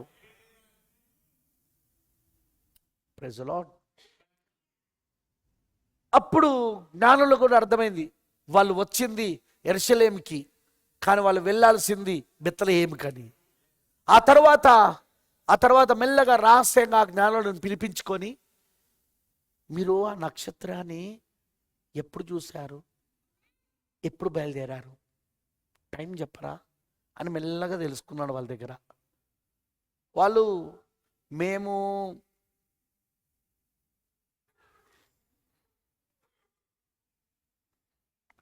రాసుకున్నాగా మనం బయలుదేరా దాదాపు 2 సంవత్సరాలు అవుతుంది. 2 సంవత్సరాలు అయితే దాటలేదు, కానీ 2 సంవత్సరాలు అవుతుంది, దాదాపు 2 సంవత్సరాలు. ఓకే, సరే, మీరు వెళ్ళి ఆ బెత్లెహేములో ఆయనను కనుగొని ఆయనను మీరు ఆరాధన చేసి విచారించి తెలుసుకొని మరలా నా దగ్గరికి వస్తే నేను కూడా ఆయనను ఆరాధించడానికి నేను వెళ్తాను బెత్లెహేంకి. ఆయన వర్తమానాన్ని మీరు కనుగొన్న తర్వాత ఆయన వర్తమానాన్ని పట్టుకొని రండి. 2 సంవత్సరాలు అయిందంటే ఎంతమంది జన్మించబడి ఉంటారు ఆ పట్టణంలో ఎవరికి తెలియదు. ఎంతోమంది పుట్టుంటారు. పైగా పుట్టినప్పుడు వాళ్ళు ఉన్నారో లేదో అక్కడే ఉన్నాడో లేదో ఏమీ తెలియదు. వింటున్నారా? జన్మించేది బెత్లెహేములోనే, కానీ ఆయన ఉన్నది అక్కడేనా కాదో తెలియదు. బెత్లెహేములోనే ఉన్నాడా, ఇంకెక్కడికైనా నిలిపోయారా, అది ఎవరో తెలియదు. అర్థమైందా? అందుకే ఈయన అన్నాడు, సరే ఈ హేరోదు రాజు కుయుక్తిగా మీరు వెళ్ళి ఆ సమాచారం ఏంటో మీరు తెలుసుకొని తర్వాత అదే సమాచారం నాకు తీసుకొచ్చి చెప్తే నేను కూడా వెళ్ళి ఆయనను పూజిస్తా. వీళ్ళు సరే అని చెప్పి బయటికి వెళ్ళారు. వీళ్ళు బయటికి వెళ్ళారో లేదో మళ్ళీ నక్షత్రం ప్రత్యక్షమైంది.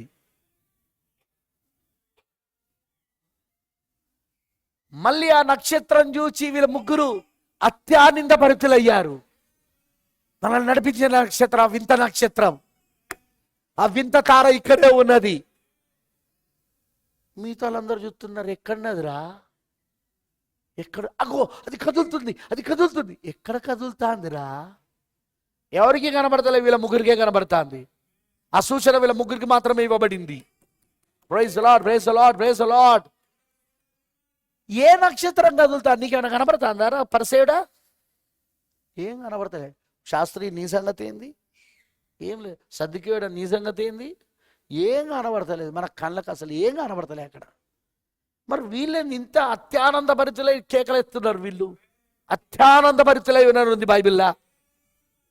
ఆమెనంటారా? అత్యానంద భరితులై ఏం చేస్తున్నారు వీళ్ళు? కేకలేస్తున్నారు అక్కడ. ఆమేన్. కేకలేస్తూ అరుస్తున్నారు. ఆమేనంటారా? ఓ వీధులలో ఉజ్జీవ కూటం. వాళ్ళని ఎవరు చూస్తున్నారని కూడా వాళ్ళు పట్టించుకోవట్లేదు. వాళ్ళు ఎవరు చూస్తున్నారన్న సంగతి కూడా వాళ్ళు ఏమాత్రం ఆలోచన చేస్తలేరు. వాళ్ళు అక్కడ ఆ నక్షత్రం చూసి వాళ్ళు ఆనందిస్తున్నారు. వాళ్ళు ఈరోజు ఇంత వాక్యం చెప్తున్నా, కొంతమందికి చచ్చిపోయిన పీనుగులే, చచ్చిపోయిన శవాలు, పీనుగులు ఇట్లనే కూర్చుంటాయి. నువ్వు చెప్పుకో, మేము వినేది వింటాం. మాకు ఆనందం లేదు, సంతోషం లేదు, ఆకలి అవుతుంది. ఇక్కడ ఎప్పుడో వదులుతో చెప్పు, పోయి తింటాం. ఇంకొందరు హాయిగా నిద్రపోతా అంటారు. నోట్లో ఈగలు పోతాయి, నోట్లో దోమలు పోతాయి, ఏం పోతాయో కూడా తెలియదు. అంతే ఇక. సారీ, వాక్యం వింటున్నప్పుడు ఏం కావాలో తెలుసా? ఆనందం రావాలి. ఆ వాక్యం నీకు బయలుపరచబడతా ఉంటే, ఆ వాక్యం నీ కళ్ళ ముందు ప్రత్యక్షమవుతా ఉంటే, ఆ వాక్యం బయలుపరచబడుతున్నప్పుడు నీ కళ్ళ ముందు ప్రత్యక్షమవుతా ఉంటది. అది నీకేం చేయాలంటే ఆనందాన్ని ఇవ్వాలది, నీకు ఉజ్జీవాన్ని ఇవ్వాలది. ఉజ్జీవం రావాలా? నీ హృదయంలో నుండి ఉజ్జీవ కేకలు రావాలి. నీ మనసులో నుండి ఉజ్జీవ కేకలు రావాలి, ఆనంద కేకలు రావాలి అక్కడ. ఎందుకంటే నువ్వు ఎవరు చూడలేని దాన్ని నువ్వు చూడగలుగుతావు, ఎవరు గ్రహించలేని దాన్ని నువ్వు గ్రహించగలుగుతావు. ఆ వాక్యములు అనేకులు గ్రహించలేకపోతా ఉన్నారు, కానీ అది నీకు బయలుపరచబడతా ఉన్నది. దేవుడు నీకు బయలుపరుస్తా ఉన్నాడు. హల్లెలూయా! దేవుడు నీకు బయలుపరుస్తా ఉన్నాడు. ఎంత ఆనందించాలి ఇప్పుడు దాన్ని చూసి, ఎంత సంతోషించాలి ఇప్పుడు నువ్వు దాన్ని చూసి.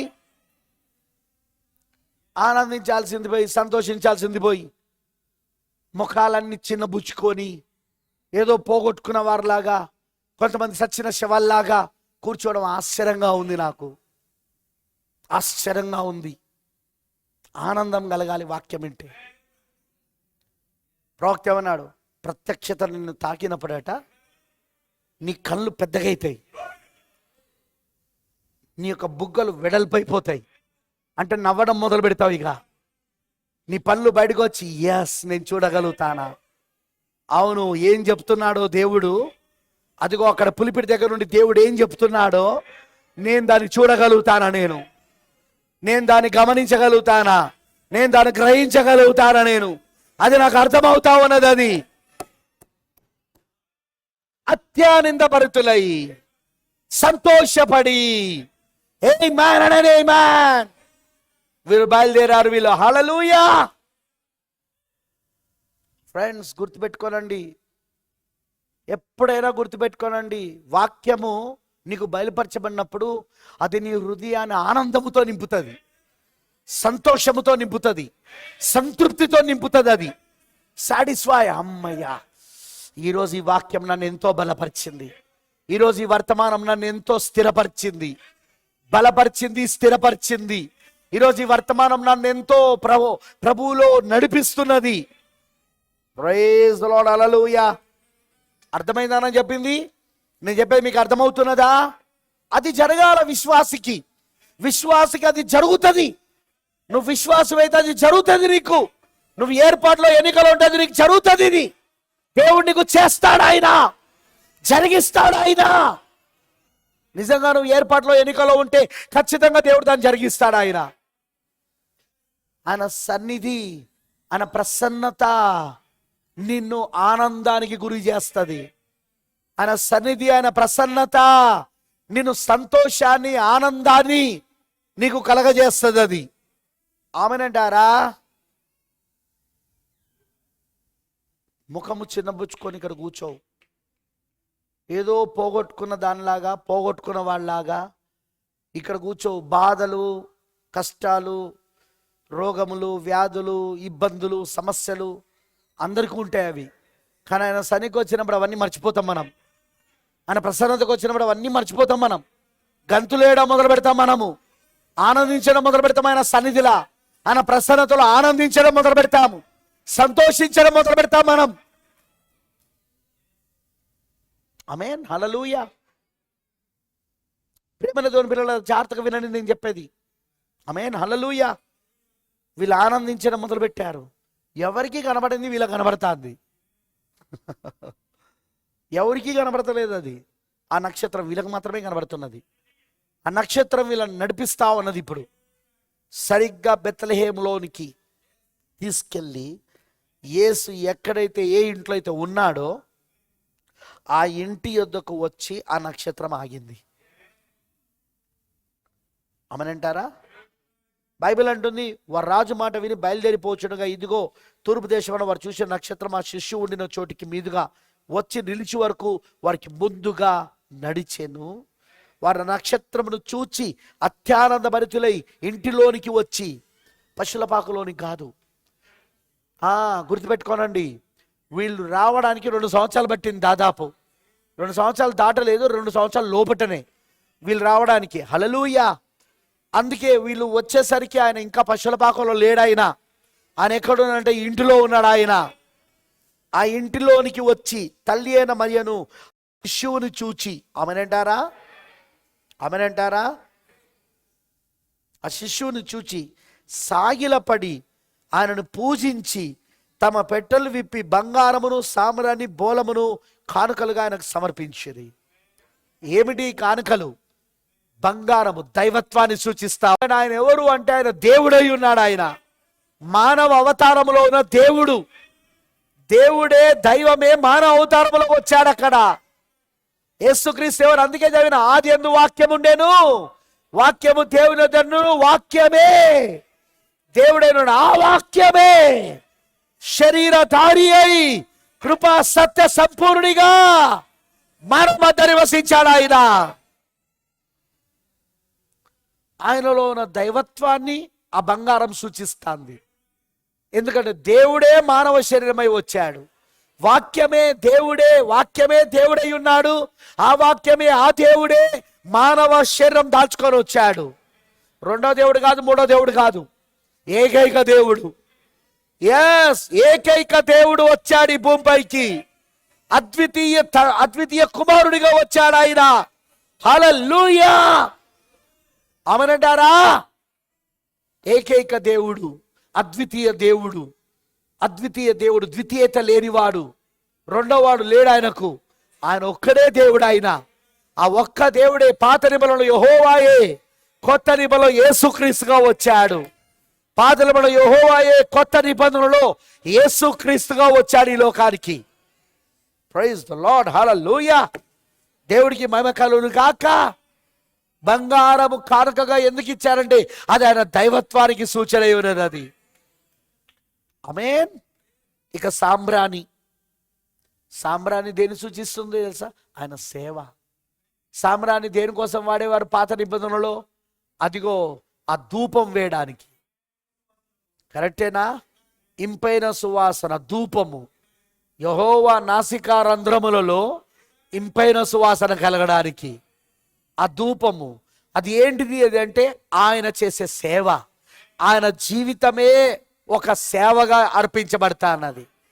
ఆయన బలి అర్పణ, హల్లెలూయా, ఆయన బలి అర్పణ దేవునికి ఒక సువాసనగా ఉండబోతా ఉన్నది. ఆయన అర్పించుకునే అర్పణ, ఆయన చేసే సేవ, ఆయన అర్పించుకునే అర్పణ దేవుని యొక్క నాసిక రంధ్రంలోకి ఇంపైన సువాసనగా అది కలిగించబోతా ఉన్నది. సోదరి సోదరుడా, ఈరోజు మరి నీ జీవితం నా జీవితం ఎట్లుండాలి? ఇంపైన సువాసన కలిగించేదిగా ఉండాలా లేదా? పౌలు గారు రెండిటి గురించి రాశాడు. జీవపు వాసన, మరణపు వాసన. తెలుసా మీకు లేఖనాల్లో చెప్పిండని? జీవపు వాసన, మరణపు వాసన. ఇప్పుడు నువ్వు నిజంగా ఎలా ఉన్నావు? క్రీస్తు కోసం జీవిస్తే, క్రీస్తు నీలో జీవిస్తే, దైవత్వం నీలో శరీరం అవుతే, దైవత్వానికి నువ్వు పూర్తిగా సమర్పించుకుంటే, నీ జీవితం పూర్తిగా ఆయన సేవకు అర్పించుకుంటే నువ్వు జీవపు వాసనగా ఉంటుంది. నీ జీవితం జీవపు వాసనగా ఉంటుంది. ఒకవేళ కనుక నువ్వు క్రీస్తుకు సమర్పించుకోకపోయినా, దైవత్వం నీలోనికి రాకపోయినా, దైవత్వం నీలో నివసించకపోయినా, ఆయనకు కావలసిన ఆ నిజమైన బలిగా నువ్వు మారకపోయినా, ఆయనకు నువ్వు జీవవాసనగా కాదు మరణపు వాసనగా ఉన్నావు. ప్రేమైన దేవుని పిల్లలారా, ఈరోజు నువ్వు జీవపు వాసనవా, మరణపు వాసవా? ఆలోచించండి ఒకసారి. క్రీస్తుకు నువ్వు సమర్పించుకున్నావా? ఈ మధ్యాహ్నం నువ్వు క్రీస్తుకు పూర్తిగా అర్పించుకున్నావా? నీ మార్గాలన్నీ క్రీస్తుకు అప్పగించావా? నీ ప్రవర్తన, నీ మాటలు, నీ క్రియలు, నీ మార్గములు, నీ వస్త్రధారణ, నీ జీవితం పూర్తిగా ఆయనకు అర్పించుకున్నావా నువ్వు? మరి ఆయన సేవకు అంకితం చేసుకున్నావా? ఆయన సేవ అంటే కేవలం బైబిల్ పెట్టుకొని వాక్యం చెప్పడం కాదు. ఇక్కడ అర్థమవుతుందా దాన్ని అనేది? సేవ అంటే ఏదో బైబిల్ పెట్టుకొని వాక్యం బోధించడమే సేవ కాదు. అక్కడ అర్థమవుతుందా? నువ్వు ఇతరులకు సాక్ష్యం చెప్తున్నావు చూడు, అదే సేవ. నువ్వు ఇతరులకు సాక్షిగా జీవిస్తున్నావు చూడు. వాక్యం నీలో శరధార అయినదని, వాక్యం నీలో నివసిస్తున్నదని, ఈ వర్తమానంలో నీవు రాయబడిన పత్రికగా ఉన్నావని, నీ మాటలు, నీ ప్రవర్తన, నీ వస్త్రధారణ, నీ యొక్క క్రియలు, నీ యొక్క చేష్టలు అన్ని చూపిస్తారా చూడు. అది దేవునికి సేవ చేయడం అయి ఉన్నది. అది దేవునికి సేవ చేయడమై ఉన్నది అది. అవును, నిజం నేను చెప్పేది. మరి ఈరోజు అలా నువ్వు సమర్పించుకుంటావా? ఈ మధ్యాహ్నం అలా దేవుడికి అర్పించుకుంటావా? పూర్తిగా అర్పించుకోవాలా. ప్రభువా, ఈ విషయాలు మాత్రం నన్ను వదిలిపెట్టాయి, ఈ విషయాలలో ఓకే ప్రభువా, అట్లా కాదు. అన్ని విషయాలలో, ఈ విషయాల దగ్గరకు వచ్చినప్పుడు నన్ను వదిలిపెట్టాయి ప్రభువా, ఈ విషయాలకు మాత్రమే నేను నీకు సమర్పించుకుంటా ప్రభు అంటే కాదు. ఇక్కడ అన్ని విషయాలలో నువ్వు క్రీస్తుకు సమర్పించుకోవాలా. నువ్వు అన్ని విషయాలలో నువ్వు దేవుడికి సమర్పించుకోవాలా. అర్థమైన వాళ్ళందరూ రామజబడి ప్రైజ్ ది లార్డ్, హల్లెలూయా. ఏం చేయాలా? నువ్వు అన్ని విషయాలలో క్రీస్తుకు నువ్వు సమర్పించుకోవాలి. దేవునికి నువ్వు సమర్పించుకోవాలి. అవును, క్రీస్తుకు నువ్వు సేవ చేయాలి. సాక్షిగా నిలబడాలి. నువ్వు సాక్షిగా నిలబడాలి. నువ్వు సాక్ష్యం ఇవ్వాలి అందరికీ. ఆయన మహిమను గురించి సాక్ష్యం ఇవ్వాలి. ఆయన మహత్యమైన కార్యాల గురించి సాక్ష్యం ఇవ్వాలి. ఆయన వాక్యం నిన్న నేడు నిరంతరము ఒకటే రీతిగా ఉన్నాని అని ఎలానో అది నువ్వు సాక్ష్యం ఇవ్వాలి. ఆయన గురించి నువ్వు సాక్ష్యం ఇవ్వాలి. నీ జీవితమే సాక్ష్యంగా ఉండాలి. యేసన్నాడు, మీరు నాకు సాక్షులయ్యుందురు, బూది గంతముల వరకు మీరు నాకు సాక్షులయ్యుందురు. ప్రైజ్ ది లార్డ్, హల్లెలూయా. మనం ఇవ్వాలా సాక్ష్యము? మనం చేసే ఉద్యోగ స్థలములో మనం సాక్ష్యం ఇవ్వాలి. మనం ఎక్కడైతే ఉద్యోగం చేస్తున్నామో అదిగో ఆ కార్యాలయంలో, ఆ ఆఫీసులో మనము సాక్ష్యం ఇయ్యాలి. మనం ఏ ఇంట్లో అయితే ఉంటున్నామో చుట్టుపక్కల వాళ్ళకి మనం సాక్ష్యం ఇయ్యాలి. మన వీధిలో ఉన్న వారికి మనం సాక్ష్యం ఇయ్యాలి. ప్రైజ్ ది లార్డ్, హల్లెలూయా. మనం సిగ్గుపడడానికి వీల్లేదు. మనం ఈ వర్తమానము నిన్న నేడు నిరంతరం యేసుక్రీస్తు ఒకటే రీతిగా ఉన్నాడని ఈ వర్తమానం గురించి మనం సాక్ష్యం ఇయ్యాల. మనము సాక్షిగా జీవించాల. మనము అవునండి, మనం సాక్ష్యం ఇయ్యాలి, సాక్షిగా జీవించాలి. మనం అవునంటారా? చాలా మంది ఈ రోజున అదే చేయడం లేదు. ప్రాబ్లం అక్కడే వచ్చింది. సాక్ష్యం ఇవ్వట్లేదు, సాక్షిగా నిలబడతలేరు. ఈ రోజున సమస్య అదే. బోలము, సాంబ్రాణి మరియు మరియు బంగారము దైవత్వం. సాంబ్రాణి సేవ, ఆయన చేయబోయే సేవ. అలానే బోలము ఆయన పునరుద్ధానం. బోలము ఎప్పుడు రాస్తారంటే చనిపోయిన తర్వాత సమాధి చేసే ముందు వాళ్ళు ఏం చేస్తారంటే ఆ పార్థివ దేహానికి బోలమును రాస్తారు. వింటున్నారు? సుగంధ ద్రవ్యాలతో పాటు బోలము రాస్తారు. ఎందుకు? బోలం దేన్ని సూచిస్తుందంటే ఆయన పునరుద్ధానమునకు సూచిస్తున్నది. ఆయన మరణించి పునరుద్ధానము లేస్తాడని చూపించడానికి, పునరుద్ధానుడే లేస్తాడని చూపించడానికి సూచిస్తున్నది. నేను చెప్పేది మీకు అర్థమవుతుందా? అర్థమైన వాళ్ళందా రామ చెప్పండి. ప్రైజ్ ది లార్డ్, హల్లెలూయా. ఈ రోజున ప్రియమైన దేవుని పిల్లలారా, అదిగో ఆయనకు ఆ కానుకలు వాళ్ళు సమర్పించారు. అక్కడ ఆయన సేవను అవి చూపిస్తున్నాయి. అవి ఆయన చేయబోయే సేవ, ఆయనలో దైవత్వం ఉన్నదని, అంటే దేవుడే మానవ శరీరంలో వచ్చాడని. ఆమేన్. దేవుడే మానవ శరీరంలో వచ్చాడని, అలానే ఆయన చేయబోయే సేవ, ఆ బంగారము దేవుడే మానవ శరీరంలో రావడము దైవత్వాన్ని సూచిస్తుంటే, అదిగో సాంబ్రాణి చేయబోయే సేవ దేవునికి చాలా ఇష్టమైన సేవ. దేవుని యొక్క నాసికారంధ్రములలో అదిగో ఇంపైన సువాసన కలిగించే సేవ. ప్రైజ్ ది లార్డ్, హల్లెలూయా. దేవుడికి ఇష్టమైన సేవ. అలానే ఆయన మరణించి పాతిపెట్టబడి తిరిగి లేవడం అదే బోలమై ఉన్నది. అది ఆయన చేయబోయే కార్యం ఏదైతే ఉందో దాన్ని, ఆ సేవ కార్యాన్ని వాళ్ళ ముగ్గురు మూడు బహుమతులను, కానుకలను అర్పించడం ద్వారా చూపిస్తున్నారు వాళ్ళు అక్కడ. ఏ మ్యాన్ అని మ్యాన్, హల్లెలూయా. అర్థమైందా అందరికీ?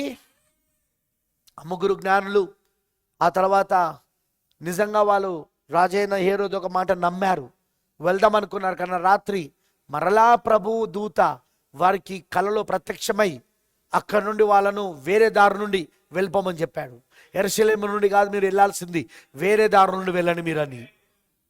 ఆమెనంటారా? అర్థమైందా నేను చెప్పింది? అర్థమైనా రామ చెప్పండి. ఆ తర్వాత ప్రభు దూత మరలా యోసేపుకు ప్రత్యక్షమై కలలో చెప్పానుగా, కలలో ప్రభుదూత చెప్పాడు. ఎందుకంటే ఇప్పుడు హేరోదు ఏం చేయబోతున్నాడో దేవుడికి తెలుసు. మళ్ళీ ఏ లేఖనం నెరవేర్పు జరగాలనో దేవుడికి తెలుసు. రామాలో అంగలార్పు వినబడును. ఏంటిది? రామాలో అంగలార్పు వినబడేను, ఏడుపును రోదన ధ్వనియు కలిగెను.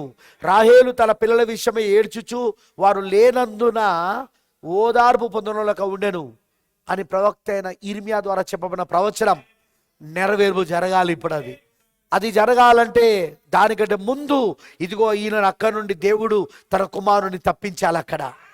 అందుకే యోసేపుకు దేవుడు ప్రభు దూత ఆయనకు ప్రత్యక్షమై, కలలో ప్రత్యక్షమై, ఆమేన్, ఈ శిష్యుని అతని ప్రాణం తీయజబోతున్నారు కాబట్టి నువ్వు వెంటనే ఐగుప్తుకు పారిపోమని చెప్పాడు. యోసేపు వెంటనే తల్లి అయిన మరియను, ఆ రాత్రే తల్లి అయిన మరియను మరి శిష్యును తీసుకొని ఐగుప్తుకు బయలుపోయాడు. ఆ తర్వాత కొద్ది రోజులు ఎదురు చూస్తున్నాడు, ఇంకా ఈ జ్ఞానులు వస్తారేమో అని. రాకపోవడం చూసి ఆయనను పరిహాసించారని గ్రహించి కోపం వచ్చి, మరి ఎవరు దాంట్లో యూదుల రాజుగా పుట్టినవాడో తెలియదు కాబట్టి అదిగో ఆ బెత్లెహేము దాని చుట్టుపక్కల ఉన్న ప్రాంతాలన్నిట్లలో 2 సంవత్సరాల లోపట ఉన్న మగ పిల్లలందరినీ కూడా చంపేయమని ఆజ్ఞాపించాడు. ఆమేన్. కానీ అప్పటికే యేసు ఆల్రెడీ అక్కడ లేడు.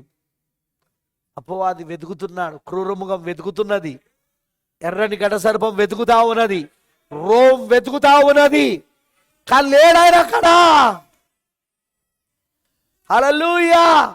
ప్రకటన 12వ అధ్యాయము, ఎర్రని గడ సర్పం వెతుకుతా ఉన్నది, కరుణై ఉన్న మగ శిశువును మింగివేరడని దాని ఎదురు చూస్తా ఉన్నది, వెతుకుతా ఉన్నది. ఇప్పుడు అది కానీ రోమ్ వెతుకుతున్న ఆయన లేడు అక్కడ. ఆయన ఆమేనంటారా? హల్లెలూయా. ప్రియమైన దేవుని పిల్లలారా, ఇప్పుడు మళ్ళీ రోమ్ మనల్ని వెతకబోతున్నాడు. ఈసారి పోపు రోముగా వధువుని వెతకబోతున్నాడు, కానీ వెతికే సమయానికి ఆమె అక్కడ లేదు. వెతికే సమయానికి ఆ స్త్రీ అక్కడ లేదు. వెతికే సమయానికి ఆ స్త్రీ అక్కడ ఉండదు. ఆ వధువు ఎత్తబడుతుంది, ఆమె కొనిపోబడుతుంది. ఆమె ఈ ఎర్రని గడ సర్పము ఈ పోప్రభు ఈ వధువుని ఏం చేయలేదు, ఏమి చేయలేదు. ప్రియులారా, ఆమెను తీసుకొని వెళ్ళిపోతాడు ఆయన. Praise the lord. హల్లెలూయా. సంతోషంగా లేదా మీకు? ఆనందం లేచి పడదాం. సంతోషంగా ఉందా మీ అందరికీ? Praise the lord. హల్లెలూయా. దేవుడికి మహిమ కలుగును గాక. ఈ రోజున మనం దేవునికి సమర్పించుకుందాం. ఈరోజు మనం దేవునికి సమర్పించుకుందాం, పూర్తిగా దేవుడికి అర్పించుకుందాం. మనం ఏర్పరచబడిన గుంపు మొదటి రాకడలో ఉన్నది. వారికి మొదటి రాకడ బయలుపరచబడింది. గొర్రెల కాపర్లు అందులో ఉన్నారు, జ్ఞానులు అందులో ఉన్నారు. అందులో జ్ఞానులు ఉన్నారు, ఎలిజబెత్ ఉన్నది, అందులో అన్నా సిమియోన్లు ఉన్నారు. అన్నా మరియు సిమియోన్లు, అదిగో వీళ్ళందరికీ కూడా మొదటి రాకడ బయలుపరచబడింది. ఆ తర్వాత బాప్తిస్మం ఇచ్చి యోహాను ఆ మొదటి రాకడను ఆయన అధికారపూర్వకంగా ప్రకటించాడు. ఈయన్నే ఆ మెస్సయ్య, ఈయన్నే ఆ క్రీస్తు, ఈయన్నే ఆ గొర్రెపిల్ల అని ప్రకటించాడు ఆయన. ప్రియమైన దేవుని పిల్లలారా, ఈరోజు నువ్వు ఇప్పుడు రెండవ రాకడలో కూడా నువ్వు ఏర్పరచబడి ఎన్నుకోబడి ఉన్నావు కాబట్టి ఆ రెండవ రాకడ నీకు జరిగింది.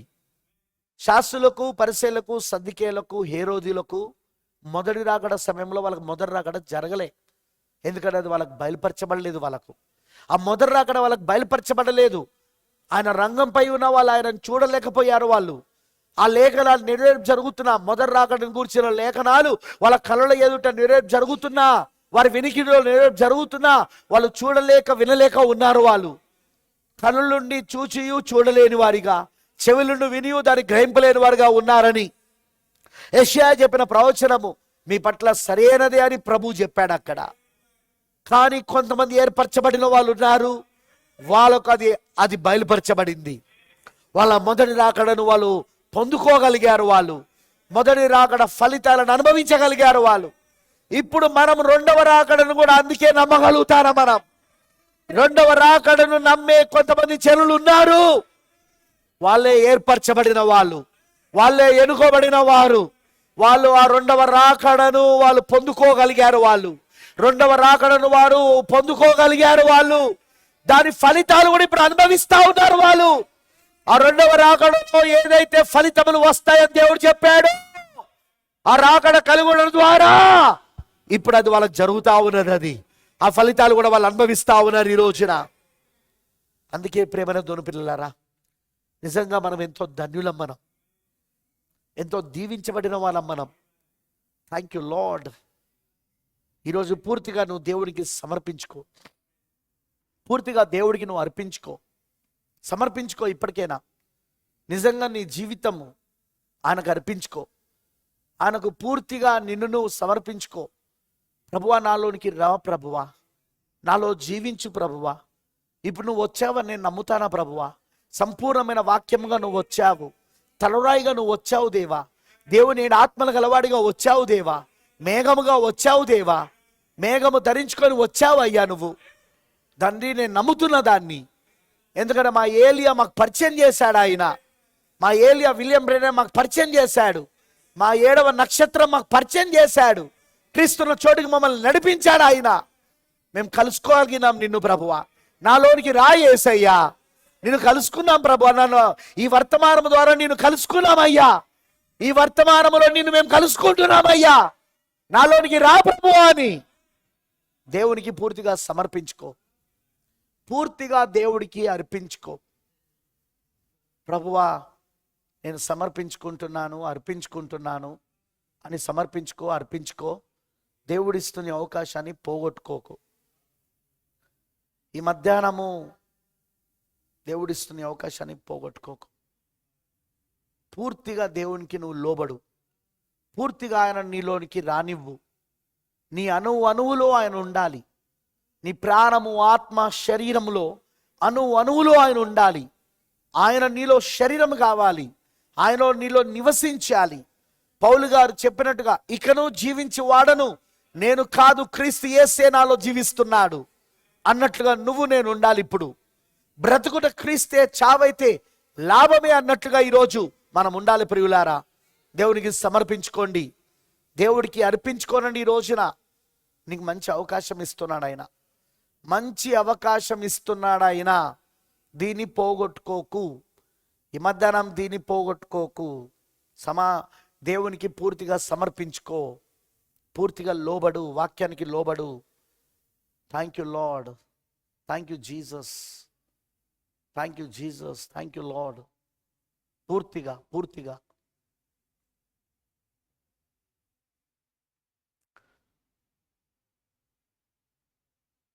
హల్లెలూయా.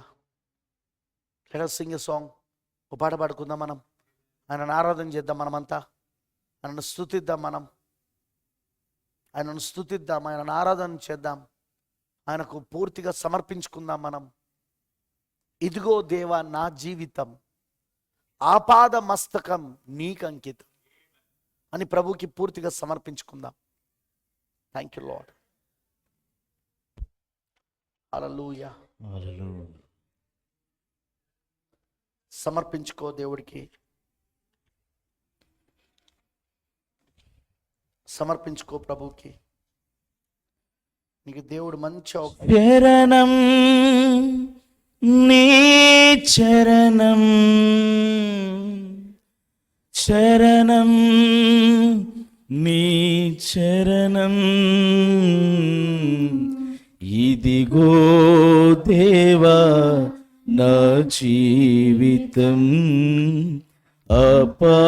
ఆపాదమస్తకం నీకంకితం, ఇదిగో దేవా నా జీవితం, ఆపాదమస్తకం నీకంకితం, శరణం నీ చరణం, శరణం నీ చరణం,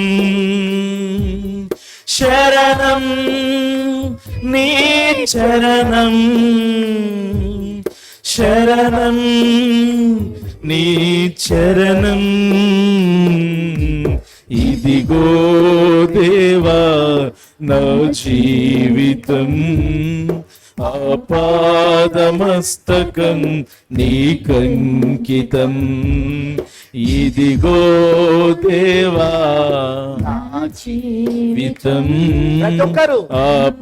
ఆపాదమస్తకం నీకంకితం, పలుమార్లు వై తొలగినాను ఈ పరలోక దర్శనము నుండి, విలువైన నీ దివ్య పిలుపుకు నీ తగినట్లు జీవించనైతిని, పలుమార్లు వై తొలగినాను ఈ పరలోక దర్శనము నుండి, విలువైన నీ దివ్య పిలుపుకు నీ తగినట్లు జీవించనైతిని,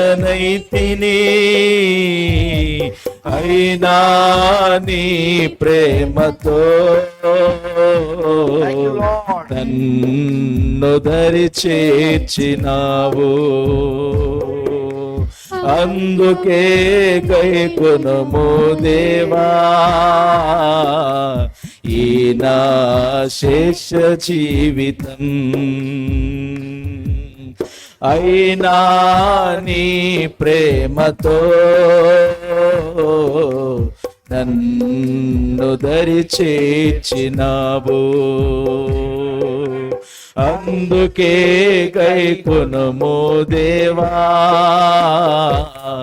ఈ నా శేష జీవితం. ఇదిగం నీ చరణం, Yes, Lord. శరణం అవును ప్రభువా. నీ చరణం, శరణము నీ చరణమయ్యా.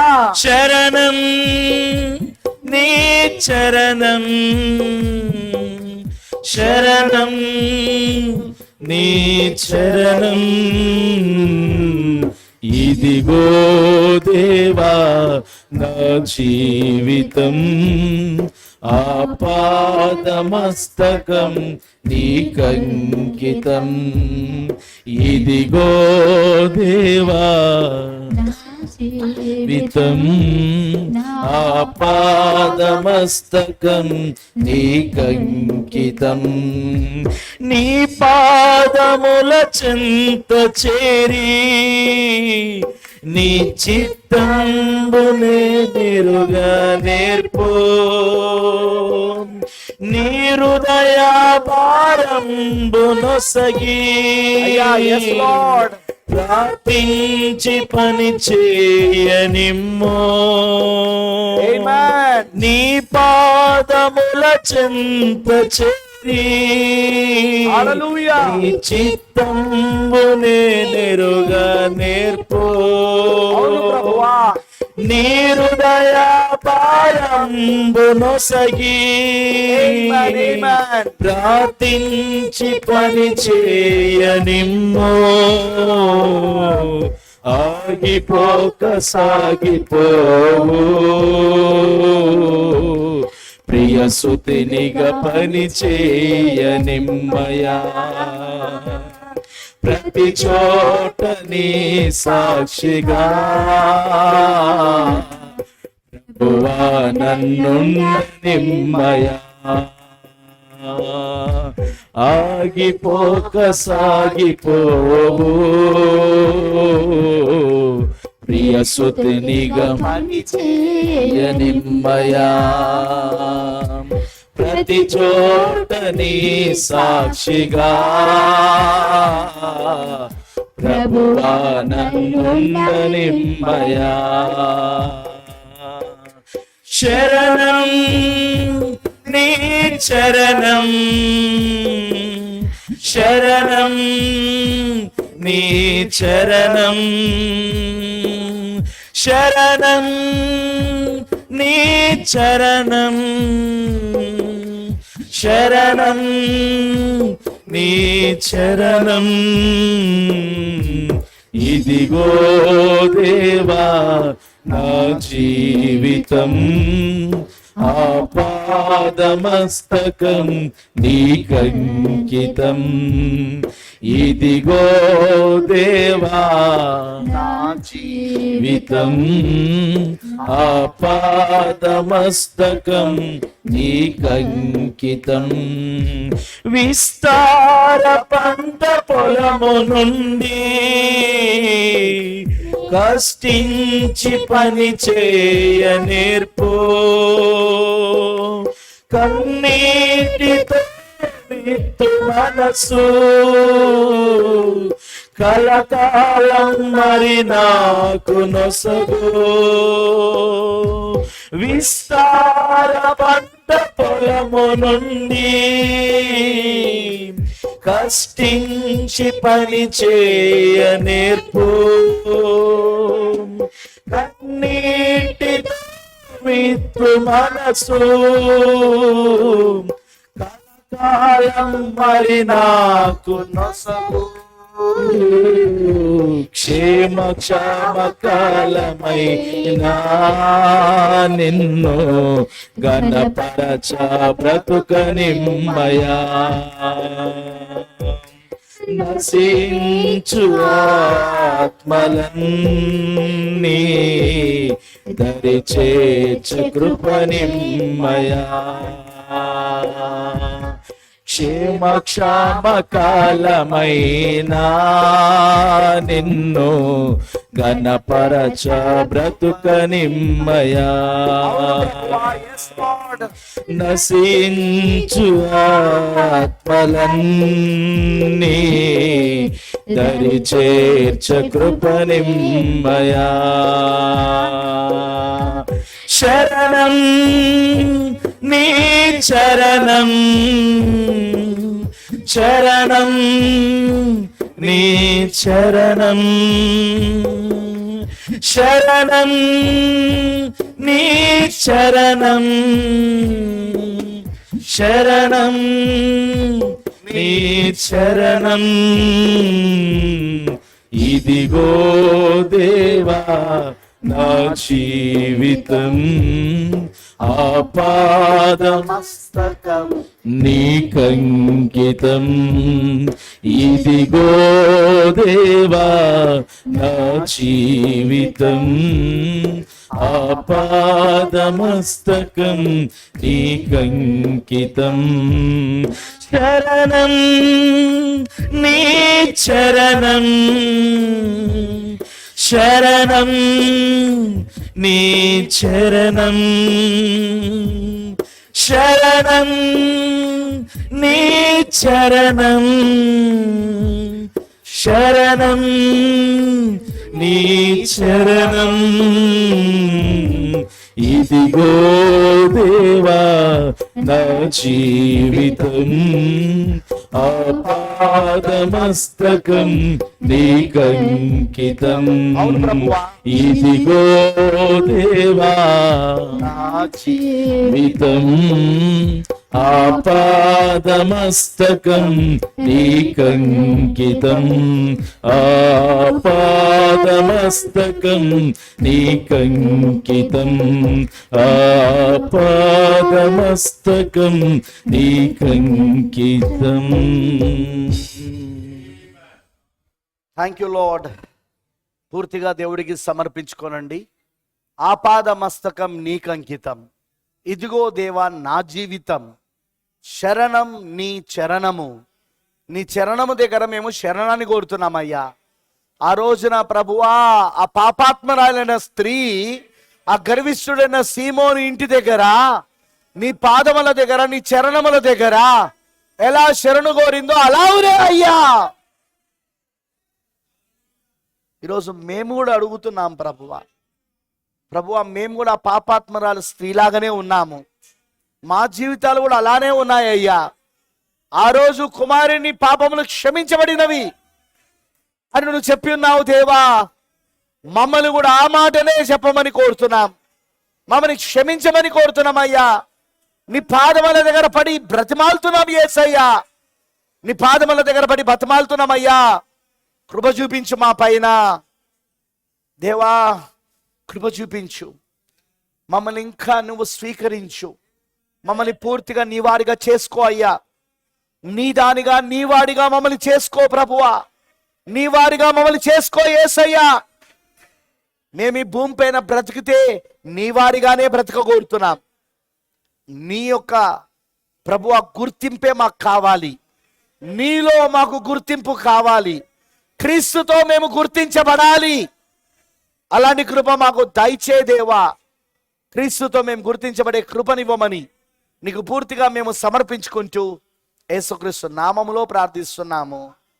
ఆమేన్, ఆమేన్. God bless you all. దేవుడి మీ అందరినీ దీవించును గాక. ఒక నిమిషం కూర్చోనండి. Everybody please sit down. ఒక్క నిమిషం కూర్చోండి.